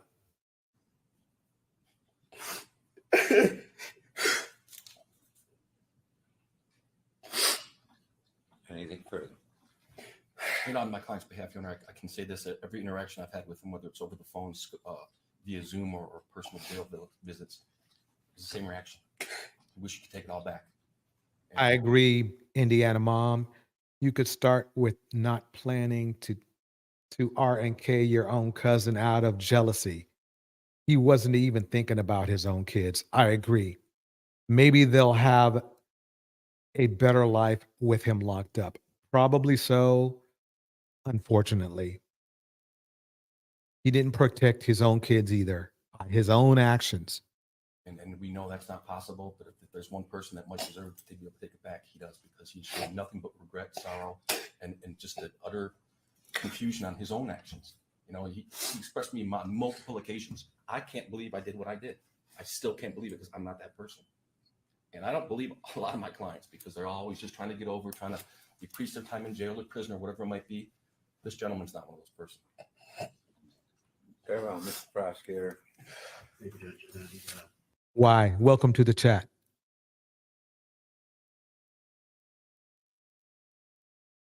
We got a little bit more here. Here we go. Right next here at 5 today, the suspect in the death of Zion Foster is a free man, and it has her mother outraged. If you aren't aware of the case, What let's just the go ahead heck? and get you caught up a little bit. Foster went missing January 4th. This was last year. Her cousin, Jalen Brazier, confessed to dumping her body in a dumpster after claiming he discovered she died while the two were smoking marijuana. After a months-long search in a Macomb County landfill, her remains were never found. Sean Lay spoke to Zion's mother today, and Sean, he was supposed to be locked up for what, at least 2 years? 23 months to 4 years was the sentence, Kimberly. I can confirm tonight that Jalen Brazier is out. Department of Corrections has released him, and this has blindsided Zion Foster's mother. Were you made aware that his sentence had been changed? No. Why? That is a good question. The last person with Sierra Milton's daughter, Zion Foster, was Zion's cousin, Jalen Brazier, last January 4th. Brazier told investigators Zion just died. He panicked and dumped her body in the trash. Last March, Macomb County Judge Edward Servito sentenced Look, Brazier to dumping somebody's body in the trash, that's at least 20 years, because it's at least 20. It's why 23 months to 4 years in prison for lying to police as they searched for Zion. But we've learned the Michigan Department of Corrections put Brazier in a special alternative incarceration program, a boot camp, drastically cutting his sentence. His release date is today. Zion's mother was never told by Judge Servito that this was happening. She did get this note from someone close to the case that it could happen. The document that I received that told me that he was going to be free, it said that this was approved. Exactly why Seeking Knowledge confirms that the research papers say about the inability of these to practice self-control. Exactly that. That's why, to me, I call them zombies. By the judge. My reaction, I'm livid. I'm absolutely livid. Detroit police spent months picking through a landfill, unable to find Zion's remains. Without Zion's body, Local 4 crime and safety expert Darnell Blackburn says the case just gets more difficult. The time frame is also a big factor. How long before the best way to do this is because if they don't stop this burial by landfill soon, zombies will be using this as their number one motive to get rid of, their victims. So they need to just go ahead. And if they say anything about a dumpster, dude, you're going to go in for 40 years. That's the only way to stop that part of it going on. Even were tipped off. And I think it was several months before they even were tipped off that the remains were in the dump site. They're talking to him. Our detectives are constitutionally doing everything they can to talk to him, investigate him. Someone's life is gone. Things are forever changed. And you just get to go back to live your life like nothing's happened. Exactly. Fiona breaks it down like this: no respect for Black women and girls. Exactly. And right now, Jalen Brazier is free out on parole. Now, we also know September 13th last fall, Judge Servito signed off on Department of Corrections putting Brazier in that boot camp program. We're trying to ask the judge tonight, did he know with the completion of the program that there was a big possibility that Brazier could be released by Department of Corrections? Another big boot camp, fine. Release, no. I mean, that's a boot camp is for like drug addicts, some people who have non violent crimes. Yeah, but no, not for stuff like this. You want to do the crime, you got to do the time. But guess what, folks? Get this. Several police sources confirming to 7 Action News some heartbreaking news. Investigators believe the 17-year-old girl from East Point is no longer alive. Zion was last seen back in January with her cousin through marriage. Police sources telling us a confession led them to an area where they believe Zion's body is buried. Investigators are getting ready to speak with reporters today in Lenox Township, that's in Macomb County. Remember to stay with 7 Action News, both on the air and online at WXYZ.com for the very latest on this case.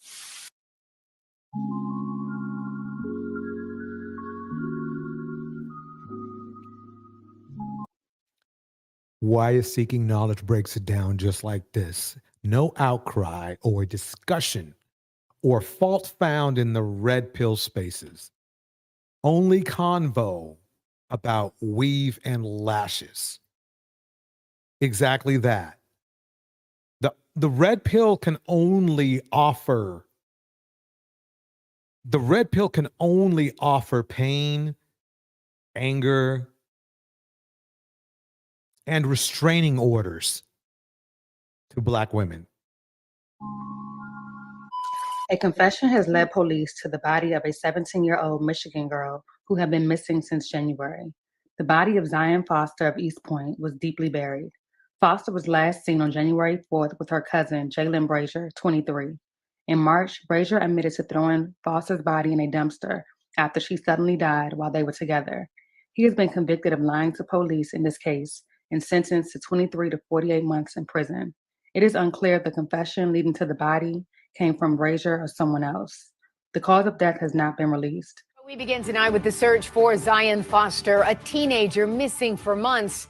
We want to welcome you to 7 Action News at 6. I'm Carolyn Clifford. And I'm Dave Llewellyn. Heartbreaking confirmation from Detroit police today that the 17-year-old isn't expected to be found alive. Zion was last seen in January, leaving her home in East Point, allegedly with her cousin, Jalen Brazier. That's over 4 months. Her family has gone without knowing where she was. Now, sadly, police now believe she is buried somewhere in here, a landfill in Lenox Township. They say Brazier confessed to placing her body in a dumpster. Now they're preparing to begin a large-scale search to try to recover her remains. Brazier was named a person of interest in late January. He has been serving time for lying to police in East Point, but has not yet been charged with murder. Investigators still have not said how. Okay, I believe we went through this part. I thought this was a new situation. Yeah, let's go with. And now to more breaking news out of Detroit. The 24-year-old cousin of missing East Point teen Zion Foster has been charged with murder in connection to her death. 7 Action News reporter Darren Cunningham is live for us outside of 36th District Court, where Jalen Brazier was arraigned late this afternoon. And Darren, it's our understanding that he had already admitted to killing her. So why the charges today? What can you tell us about that? Well, that's right, Brian. First of all, I want to tell you, I just got off of the phone with Zion's aunt, Kayla Foster, minutes ago. She tells me many things. For one, she told me that loved ones had a chance to watch the arraignment over Zoom, the arraignment that happened here at 36th District Court. She also tells me, and I want to quote her here, she says, "This is a long time coming, 18 months or so.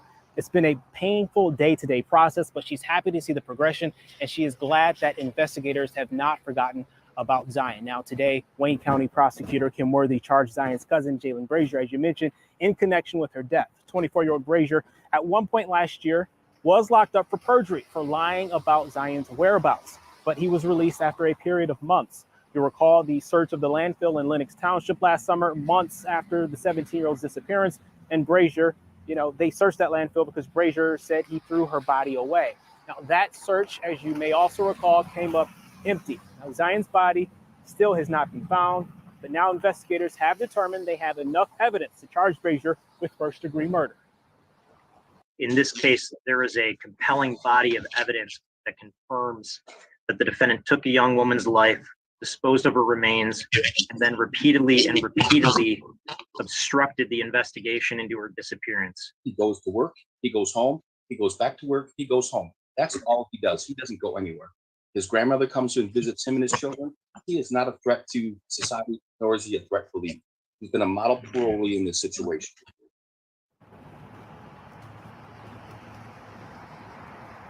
Now, far along into that landfill search last summer, at the time, I spoke with Sarah Milton, Zion's mother. She told me that she hopes that Jalen Brazier did not send authorities on a wild goose chase, and that she hopes that her case would not go cold. Well, as we've announced here, as the prosecutor has announced, he has been charged with first-degree murder. Now, the next step in this case for Brazier is his probable cause conference. That will be on July 3rd, and then his preliminary examination, where we expect to learn much more detail as to how authorities came to this point, having the confidence to go ahead and charge him. That will be July 10th, and we'll stay on top of it. Live in downtown Detroit, Darren Cunningham, 7 Action News. All right. Wow. Okay. So this is 4 months ago. What was this one? Hold on. I need to check them out real quick. Okay, so this is. Don't forget to take out Wait. your trash cans. Okay. Let's see here. Right next here at 5 Let me today, the go with suspect this in the one. death of Zion Foster is a free man, and it Okay, has her so mother this is what outraged. happened. I just want to make sure I Aware of got the that case. Let's clear. just go ahead and get you caught Let me up a little pause bit. this out. Foster went. Let me pause that out for a minute. So basically, this video here is 9 months old. So what happened was that he went to prison, he went to prison with that weird program for 9 months, right? I mean, for whatever months, 5 months, and they released him early because he was such a great guy, right? But then later on, somebody came up and with some heavy information, and he got charged with murder, justifyingly so.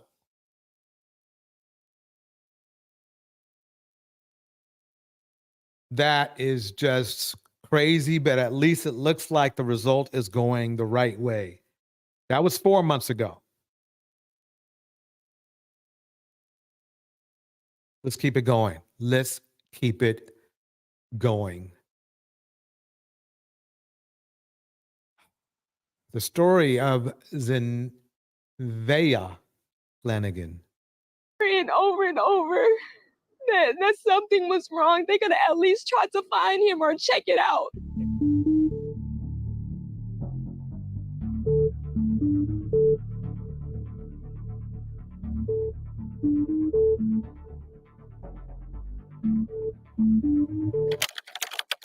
This is from Untruly Loved. Here we go. Like and subscribe. According to reports, DeAndre Flanagan and Kirsten Watson, who is the mother of his child, had a domestic dispute in Houston on Monday, March 20th that led to the death of their daughter Zevaya Flanagan, who was only 2 years old. DeAndre reportedly took the child from daycare and I want to know how men in the manosphere and those who have the same ideology, because some guys say, oh yeah, I'm not a part of the manosphere. Well, how do you blame a 2-year-old? That's just my question. All those men in the manosphere in the clouds and that will listen to this later on. Here we go. and brought her to Walmart, where her mother is an employee. Watson stated that DeAndre Flanagan checked their daughter out of her daycare and took her to her job, where he confronted her. She claimed he wanted her phone and passcode. DeAndre allegedly threatened to harm Zevaya if she did not agree to give him the phone with the passcode. She gave him the phone. Uh-oh. Sounds quite familiar. A man threatening to destroy their own children, just like Darius did. Same pathology. And he still took off with their child. Doubled the bond of a father accused in the death of his child during a police chase. Yeah, prosecutors said. How do you kill your own child? There has to be a level and lack of empathy and a level of rage that is beyond comprehension. Say murder charges against DeAndre Flanagan could be upgraded to capital murder depending on the results of the autopsy on his 2-year-old little girl. Tonight, we hear from the child's mother, Jason Miles. This shows you that that theory that it's important to have a man in the life of your kids, it gets put to the test in situations like this. I think what people do is they try to paint an image of somebody or a theory of somebody in a way ignoring the reality of that human being's existing state.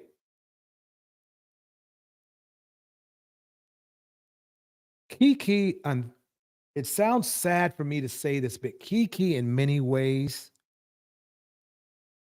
so far is lucky because right now she doesn't have to go through what the mother of Zevaya has to go through. Live from the Harris County Jail with the latest. Jason. Hey there, Lynn. Yeah, the suspect, DeAndre Flanagan, is now being held down here on a $2 million bond, increased this morning by a judge from $1 million. The mother of his child believes Flanagan just did not want them to move on without him. So the thing is this, is that a lot of my brothers in the community always say, well, yeah, the justice system is this and the justice system is that. So then you give your friends, some of which are quite capable of doing this thing, a pass. They do this thing.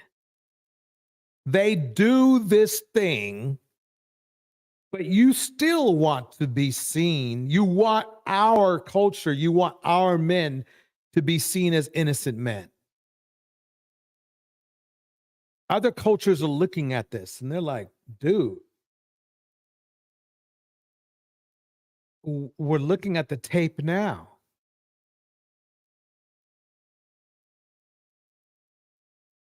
We have came up with the idea of snitching, making it sound bad and evil.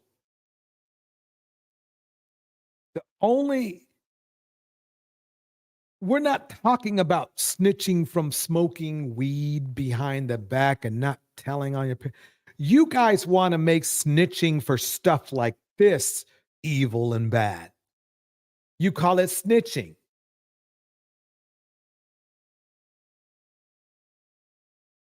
That is a boat I will not ride. That is a boat I will not ride.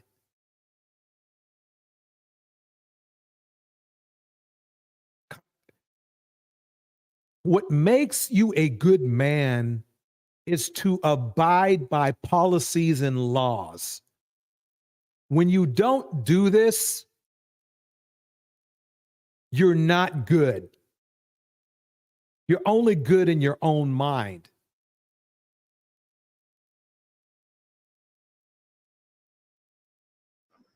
Photos of 2-year-old Zevaya reminds her heartbroken mother, Kirsten Watson, of the simple things she'll miss. I give her baths. We lay together. We sleep together.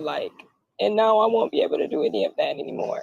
Zevaya's father, DeAndre Flanagan, appeared in court for the first time this morning, 2 days after allegedly murdering the toddler. I'm just trying to wrap my head around why. How could you do this to your little girl? It happened, prosecutors say, after Flanagan got the girl from daycare, confronted Watson, who works at this Walmart, then snatched her phone. He later led deputies on a 45-minute chase with Zevaya unrestrained while allegedly FaceTiming Watson and Zevaya's grandfather, showing the girl being assaulted as they tried to reason with him. I know.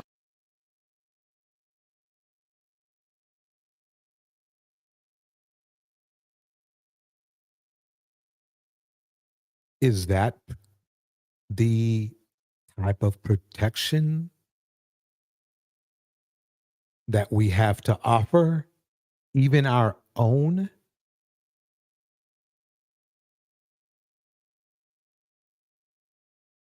Oh, in her mind, she probably was just wondering, what did I do? What are you doing this to me for? I love you. Why are you hurting me? Curtis Watson was hopeful things might end peacefully. But then he showed me the lifeless corpse of my granddaughter. Accused of FaceTiming his daughter's murder. DeAndre Flanagan made his first court appearance today, and our Nick Notario was there as his bond was reset to a much bigger amount. Nick live now with those details.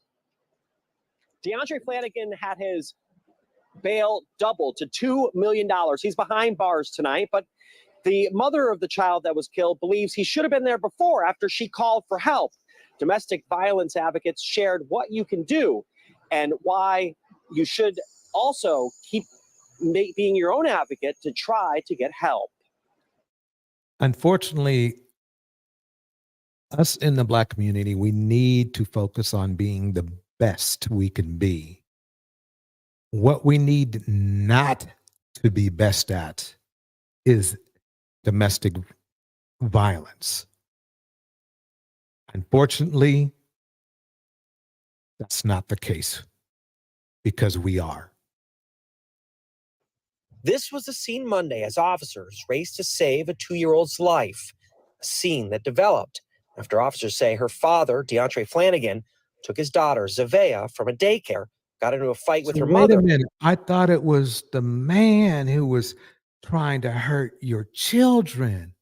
I thought it was the man, right? They tried to save her life. Her own father tried to take her life because he was jealous, angry,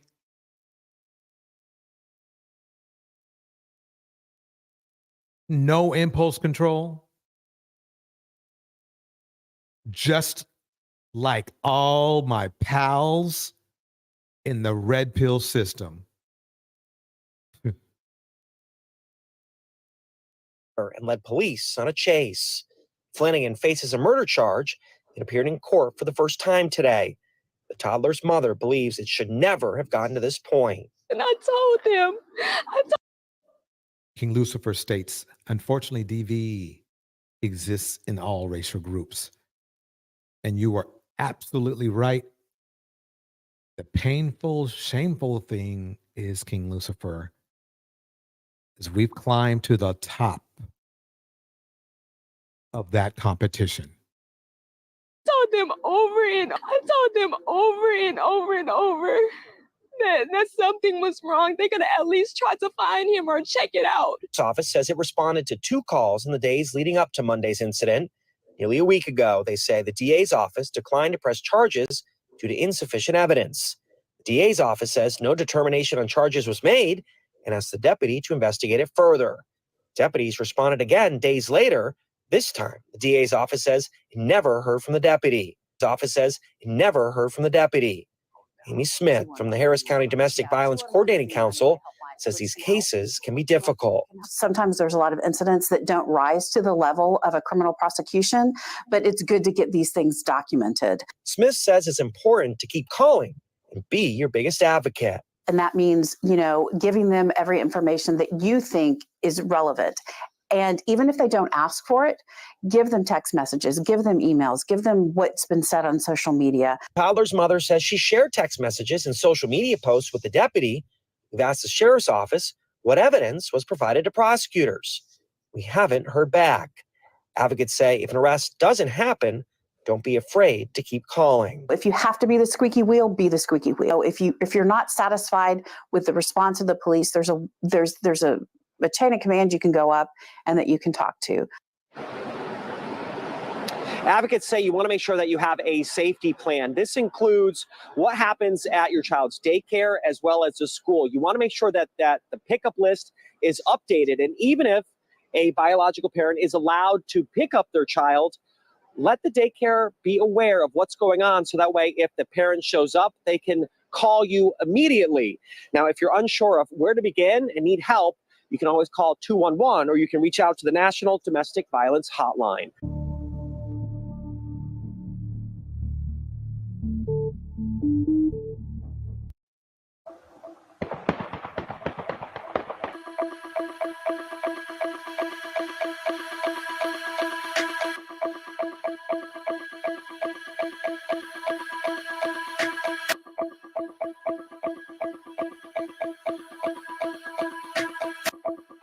Yeah.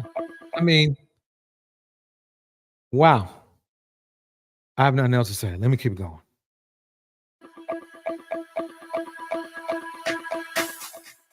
This is the story of Kirsten Watson, the mother of the 2-year-old girl who was physically assaulted and choked by her dad during a 45 minutes chase by the police. Zevaya Flanagan, aged 2, was hit with and against a blunt object. let me get this right. So a 2-year-old wasn't submissive enough. Is that going to be the excuse this time? Or the mother who was at work making money for the 2-year-old to eat wasn't submissive enough. You're going to find out why, and it's going to make your blood boil, people. Why is seeking knowledge breaks it down like this? We rank highest because our men rule in nothing else so they can beat down the lower ranking, which unfortunately is us simply because we carry wounds. We outrank them in everything else positive. Bars. And also choked to death by her father, DeAndre Flanagan, aged 25, all while FaceTiming her mother just to make her feel bad. This Welcome, new diamond. all happened because DeAndre believed Kirsten was seeing another man and he demanded Kirsten's phone and passcode, which she hesitated to give him but later did, but was too late. Hello and welcome to Twisted Crimes. Wow, so she wasn't quite submissive enough to give him her phone, which she owns. Remember, it was her phone, but he thought he owned her.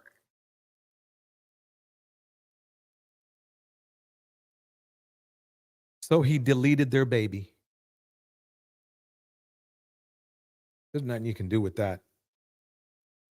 You know what's a funny thing is? You know how they get on Sinji about, aborting black, male babies?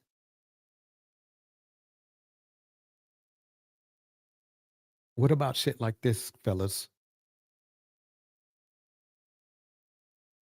Subscribe and hit the like button for more stories. This story will be taking us to Houston, Texas. More than 2.3 million people live in Houston. Christ, Texas again. It is the fourth most populous U.S. city behind New York, Los Angeles, and Chicago. Houston is home to more than 10,000 restaurants, offering an array of cuisines from 70 global countries and American regions. Houstonians eat out more often per week, 6.9 times, than any other American city. Kirsten Watson is a young lady who lived her life just like any other person. She took her life serious. She's very pretty. And had a job at Walmart, which she did diligently. Kirsten would go on to meet a young man named DeAndre Flanagan. This would be one of the biggest mistakes she made in her life, if not the biggest. Ladies, I cannot stress vetting anymore. And in that vetting process, background check. You don't have that luxury. Back in the day, people met people through family members or good, trustworthy friends. Those options have minimized. Dated for a while, and along the line, she got pregnant. It was a joyous moment for Kirsten. Way to go, mister. Made her pregnant when you were not ready. Clearly not ready. Okay? Where was the protection for her then? She was being submissive then, obviously, because he was getting sex, which seems to be one of the primary things men want. Where was the protection for her own health? We will never know. Kirsten and her family members, she could not wait to have her baby according to her families. They eventually had baby Zevaya, a beautiful baby girl. She was so adorable and sweet. She was what any parent would ask for in a baby.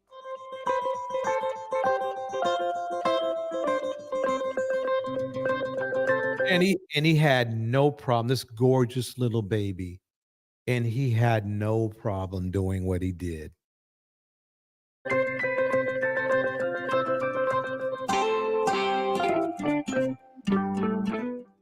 Her mother Kirsten dedicated her life towards giving her a good life. She did all what she could to give her a better life while the person who was supposed to be a father to the beautiful girl was jealous and uncooperative. DeAndre started making her life miserable in every area he could. Just like Darius. Do you see how dangerous this can get now? Just like Darius.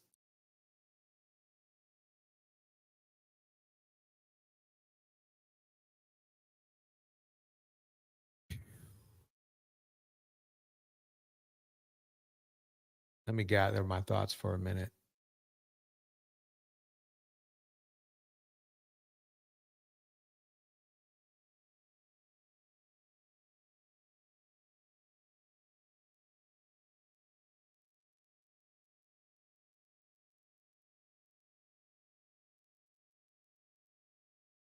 Good. He was so jealous about every person she talked to, either a co-worker or just an old friend. He would demand her to do certain things or else he will punish the child. There was an instance when things went south between them and she called the police telling them what he had done. The first day he took my child, like I was giving her a bath in the tub. He stormed in and he took her like out the tub. She wasn't even dressed.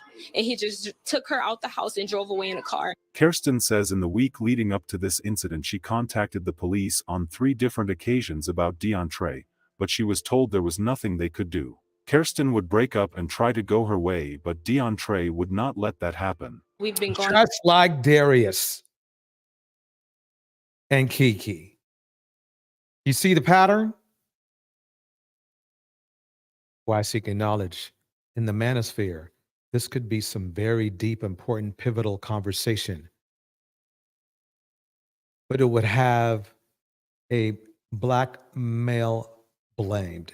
That is reserved strictly for black women and Caucasian women, so that this beneficial discussion is rejected. Yeah, it's bro code. It's bro code. Nothing's more important than even their own kids is not more important than their bro code. in our separate ways. And I let him be, but he couldn't let me be. He couldn't let me be happy. He couldn't let me move on with my life. He would torment her at every little chance he had, especially by taking Zevaya or doing something to her. On this fateful Monday, Match 20, DeAndre collected his daughter Zevaya from daycare before showing up at a nearby Walmart where Kirsten worked. He confronted at work and things did not go well. They had an argument about why he was there in the first place. He assaulted her during this argument and things escalated. He was upset with Kirsten because she was reportedly talking to another man. Things quickly took a sour turn when DeAndre demanded Kirsten's phone and passcode. He threatened to hurt Zevaya if she didn't give him what he wanted. What he wanted was her phone and her... Do you see how eerily similar this is to KeeKee's situation? Darius took her phone. They don't even care about their own kids. These men, they only care about control and possessions and access. That is it. Her passcode. Once she gave him the cell phone, he hit her multiple times, then fled with Zevaya in a vehicle. A police chase ensued. He just wanted my phone. He's screaming at me, cursing me out, telling me, what's the passcode? Tell me the passcode or she's gonna get it.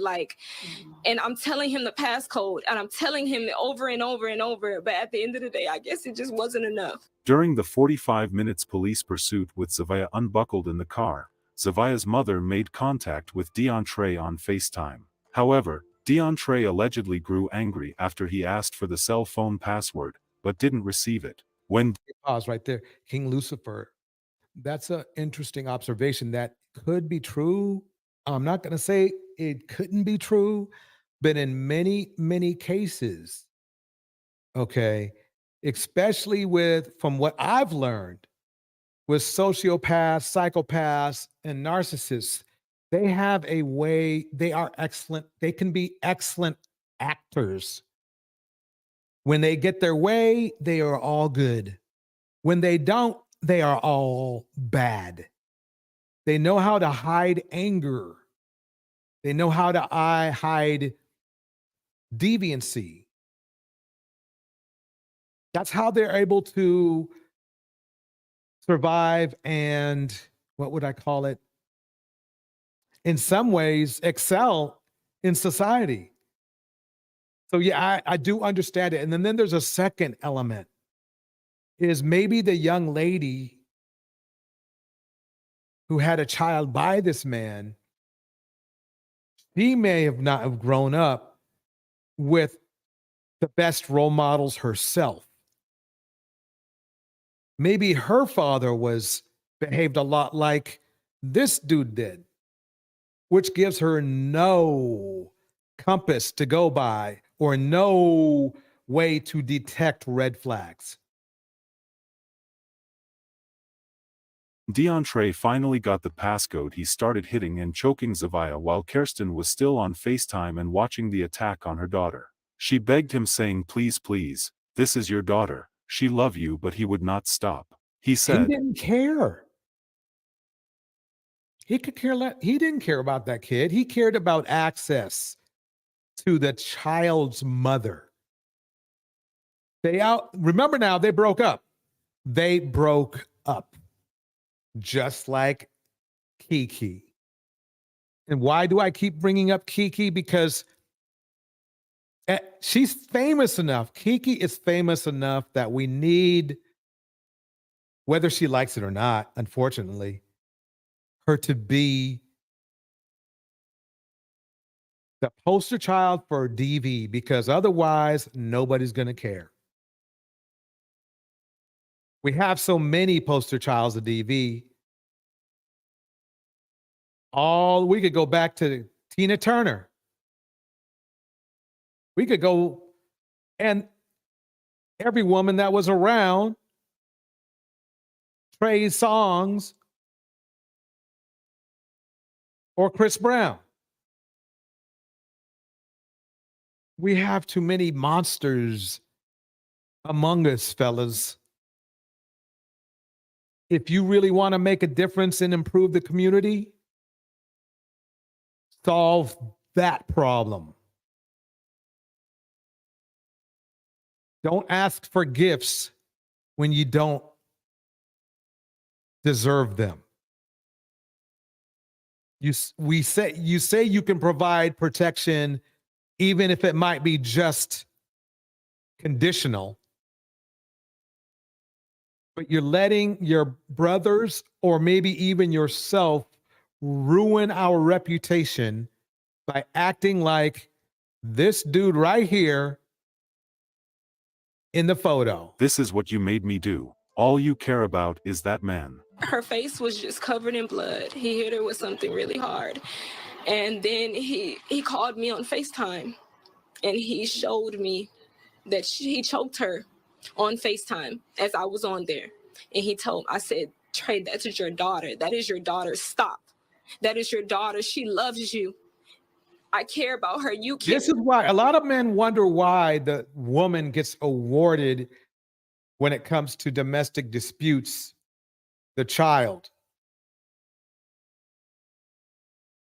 This is one of the reasons right here. Care about her like that is your daughter. And he told me his exact words was, "You only love that man, so you did this to her." He showed Zevaya on FaceTime being assaulted as they tried to reason with him. But then remember now, they broke up. They broke up. She has the right to move on with her life with anyone in her life. Do you see what happens? These men, they put babies in these gorgeous women and think they own them forever.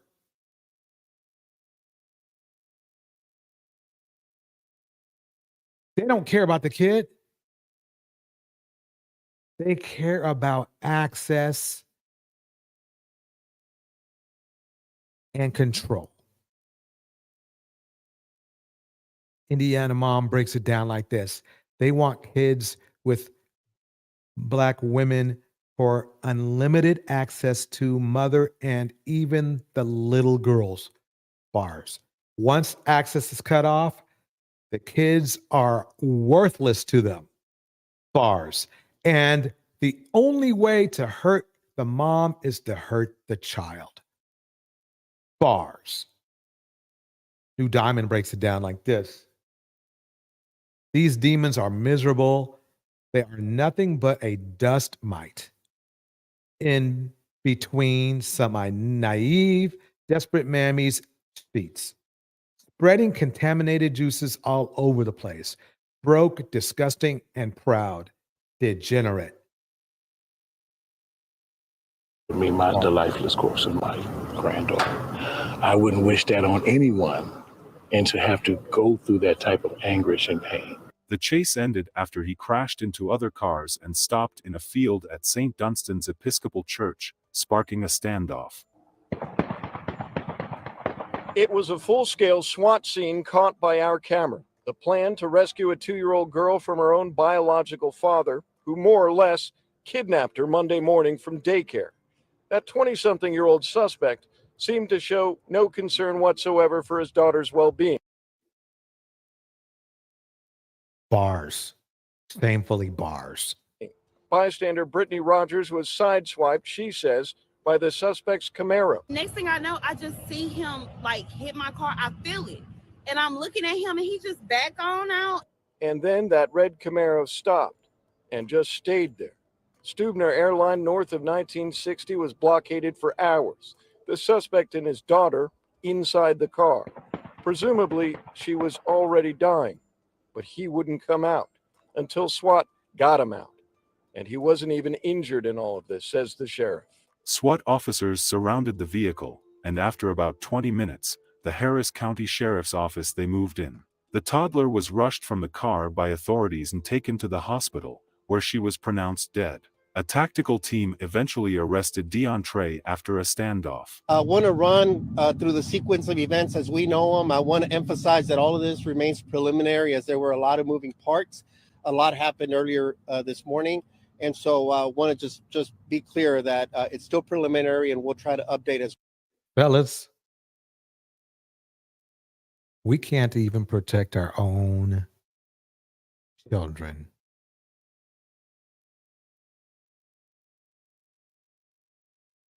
We need to work on that. As we go along. What we know is that approximately 10:15 a.m., an adult male went to a private daycare facility, removed his 2-year-old daughter. It's our understanding that he's the biological father. We haven't confirmed that. That's the initial information we received. From there, he proceeded to go to a retail store pretty close by, where he confronted the mother of the child and began making threats, asking for her phone, her passcode, with child in hand, and basically threatening to. KeeKee could easily win her case just by playing this video here. Her custody case would be a no-brainer after playing this. I mean, this guy has the same pathology as Darius, almost to the T. They literally said the same things. To hurt the child if she did not turn those items over. She complied. She made an attempt to try to rescue her daughter from his stronghold, but she was unable to do so. At that point, we're told that the adult male struck her possibly a couple times to the face and continued to flee the location from that retail store, again, still with child in tow, and fleeing the location with her phone and his phone as well. There was a standoff. The male was in the vehicle. We later learned the child was still in the vehicle as well. One of our negotiators was able to establish verbal communication just briefly from near the vehicle, trying to ascertain the condition, especially of the child. And at that point, during the course of that investigation, they determined that the child was possibly in pretty bad shape. The adult male was taken into custody without injury or without incident, and the child was removed, and immediately EMS began. So, wow. So,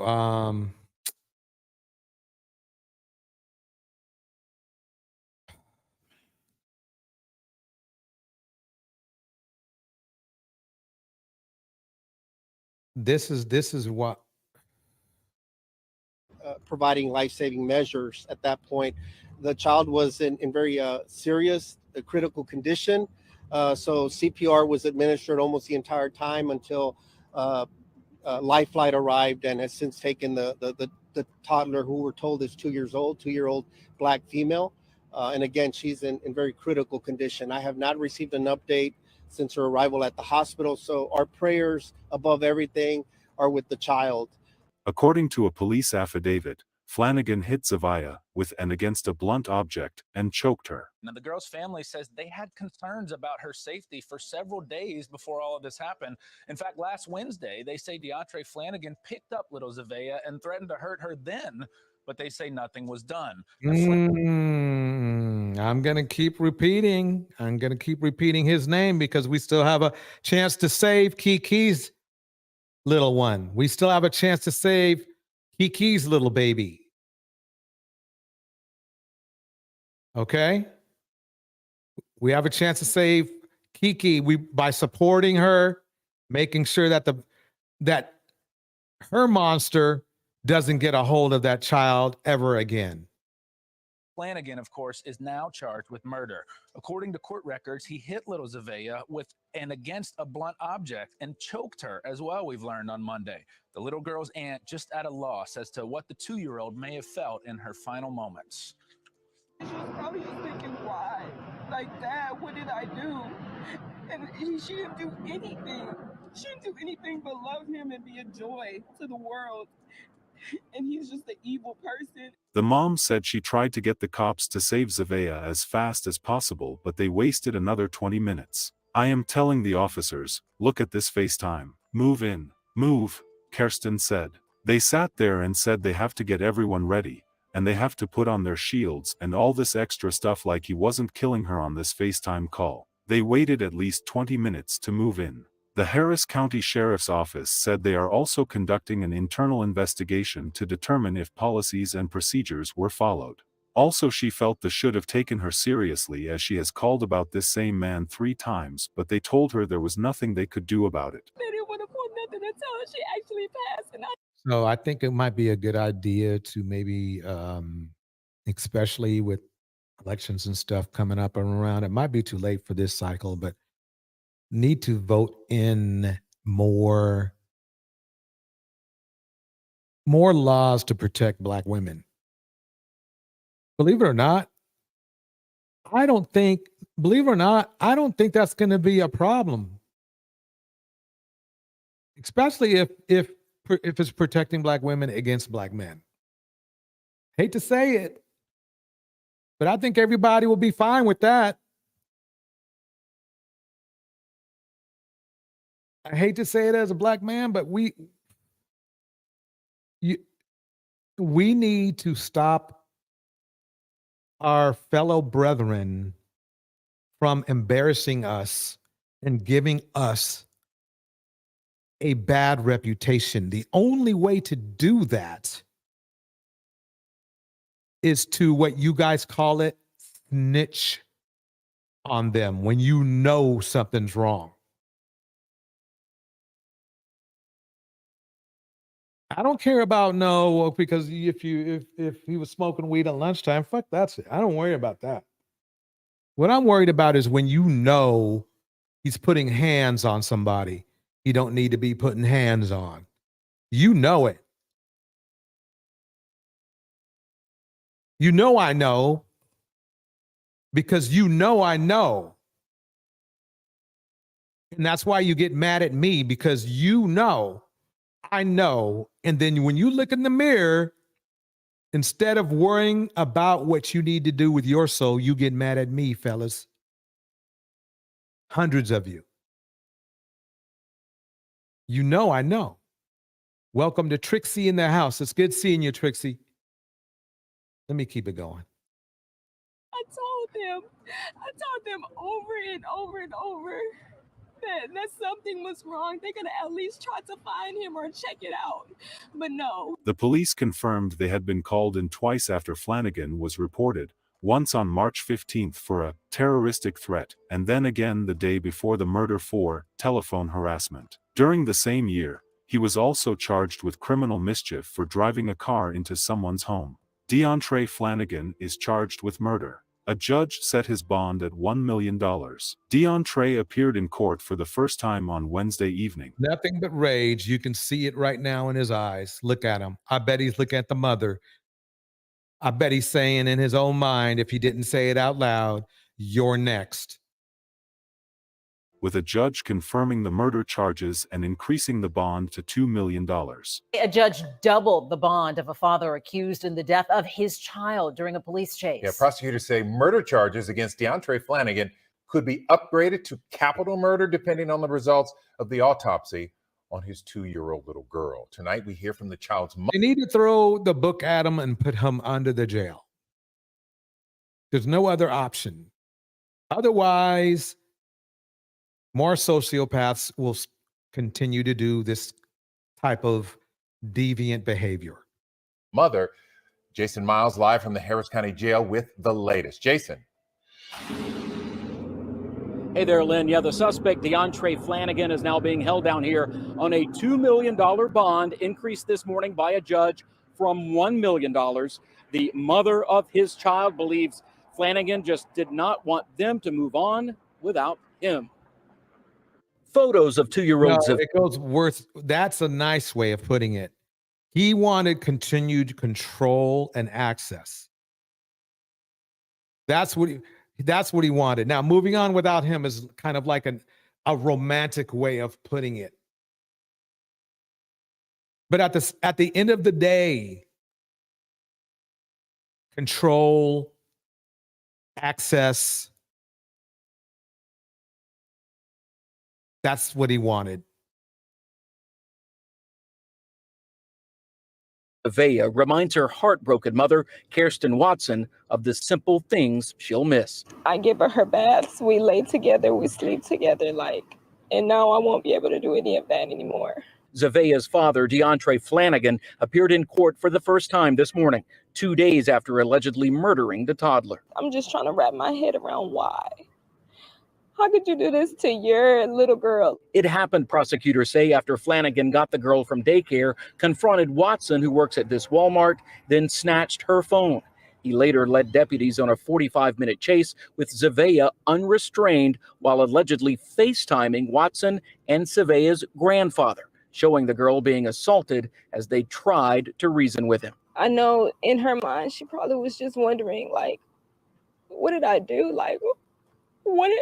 What are you doing this to me for? I love you. Why are you hurting me? A tactical team eventually arrested Flanagan after a standoff, and prosecutors say charges may be upgraded to capital murder once his daughter's autopsy is complete.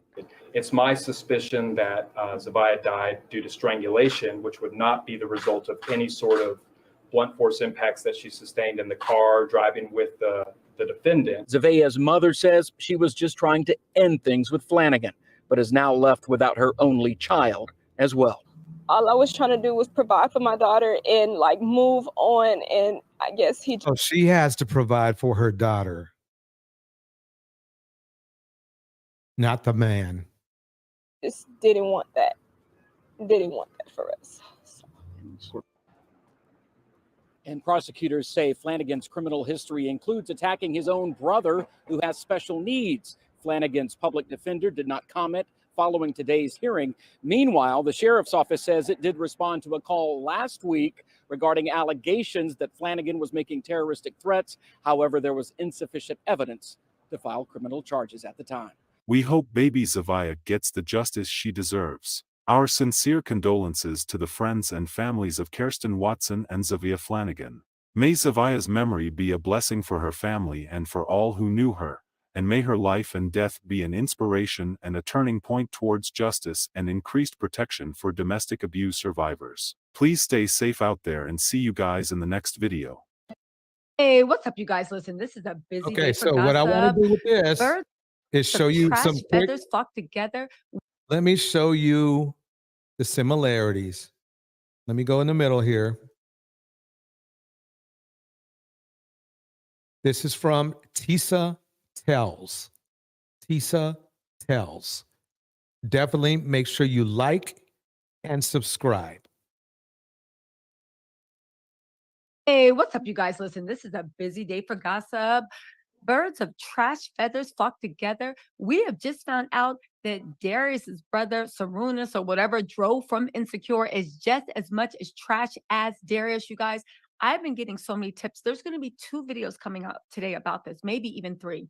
This first one, I want to focus on how Darius's brother is literally locked in a bitter custody war with his Insecure co-star, Dominique Perry. It is so ridiculous. He wants, and this is why KeeKee should be afraid. They've been plotting on full custody with also Leo. KeeKee just saying, no, I'm going to drop a video about it. I got some good juice. You're going to love this. But let's talk about what Sarunas is doing. He is literally in a bitter custody battle because he wants full custody of his child and to raise her in California, even though the mother lives in Texas and has raised the child alone since birth as a single parent. Folks, somehow we got to try to solve this DV problem. We have to figure something out. We have to figure something out. I'd like to thank all the contributors to this live stream. I'd like to thank the friends for putting this live stream together. I'd like to wish everyone a great Sunday evening. I'm going to play this jam. Feel free to chat till the end of the jam. Thanks, everyone.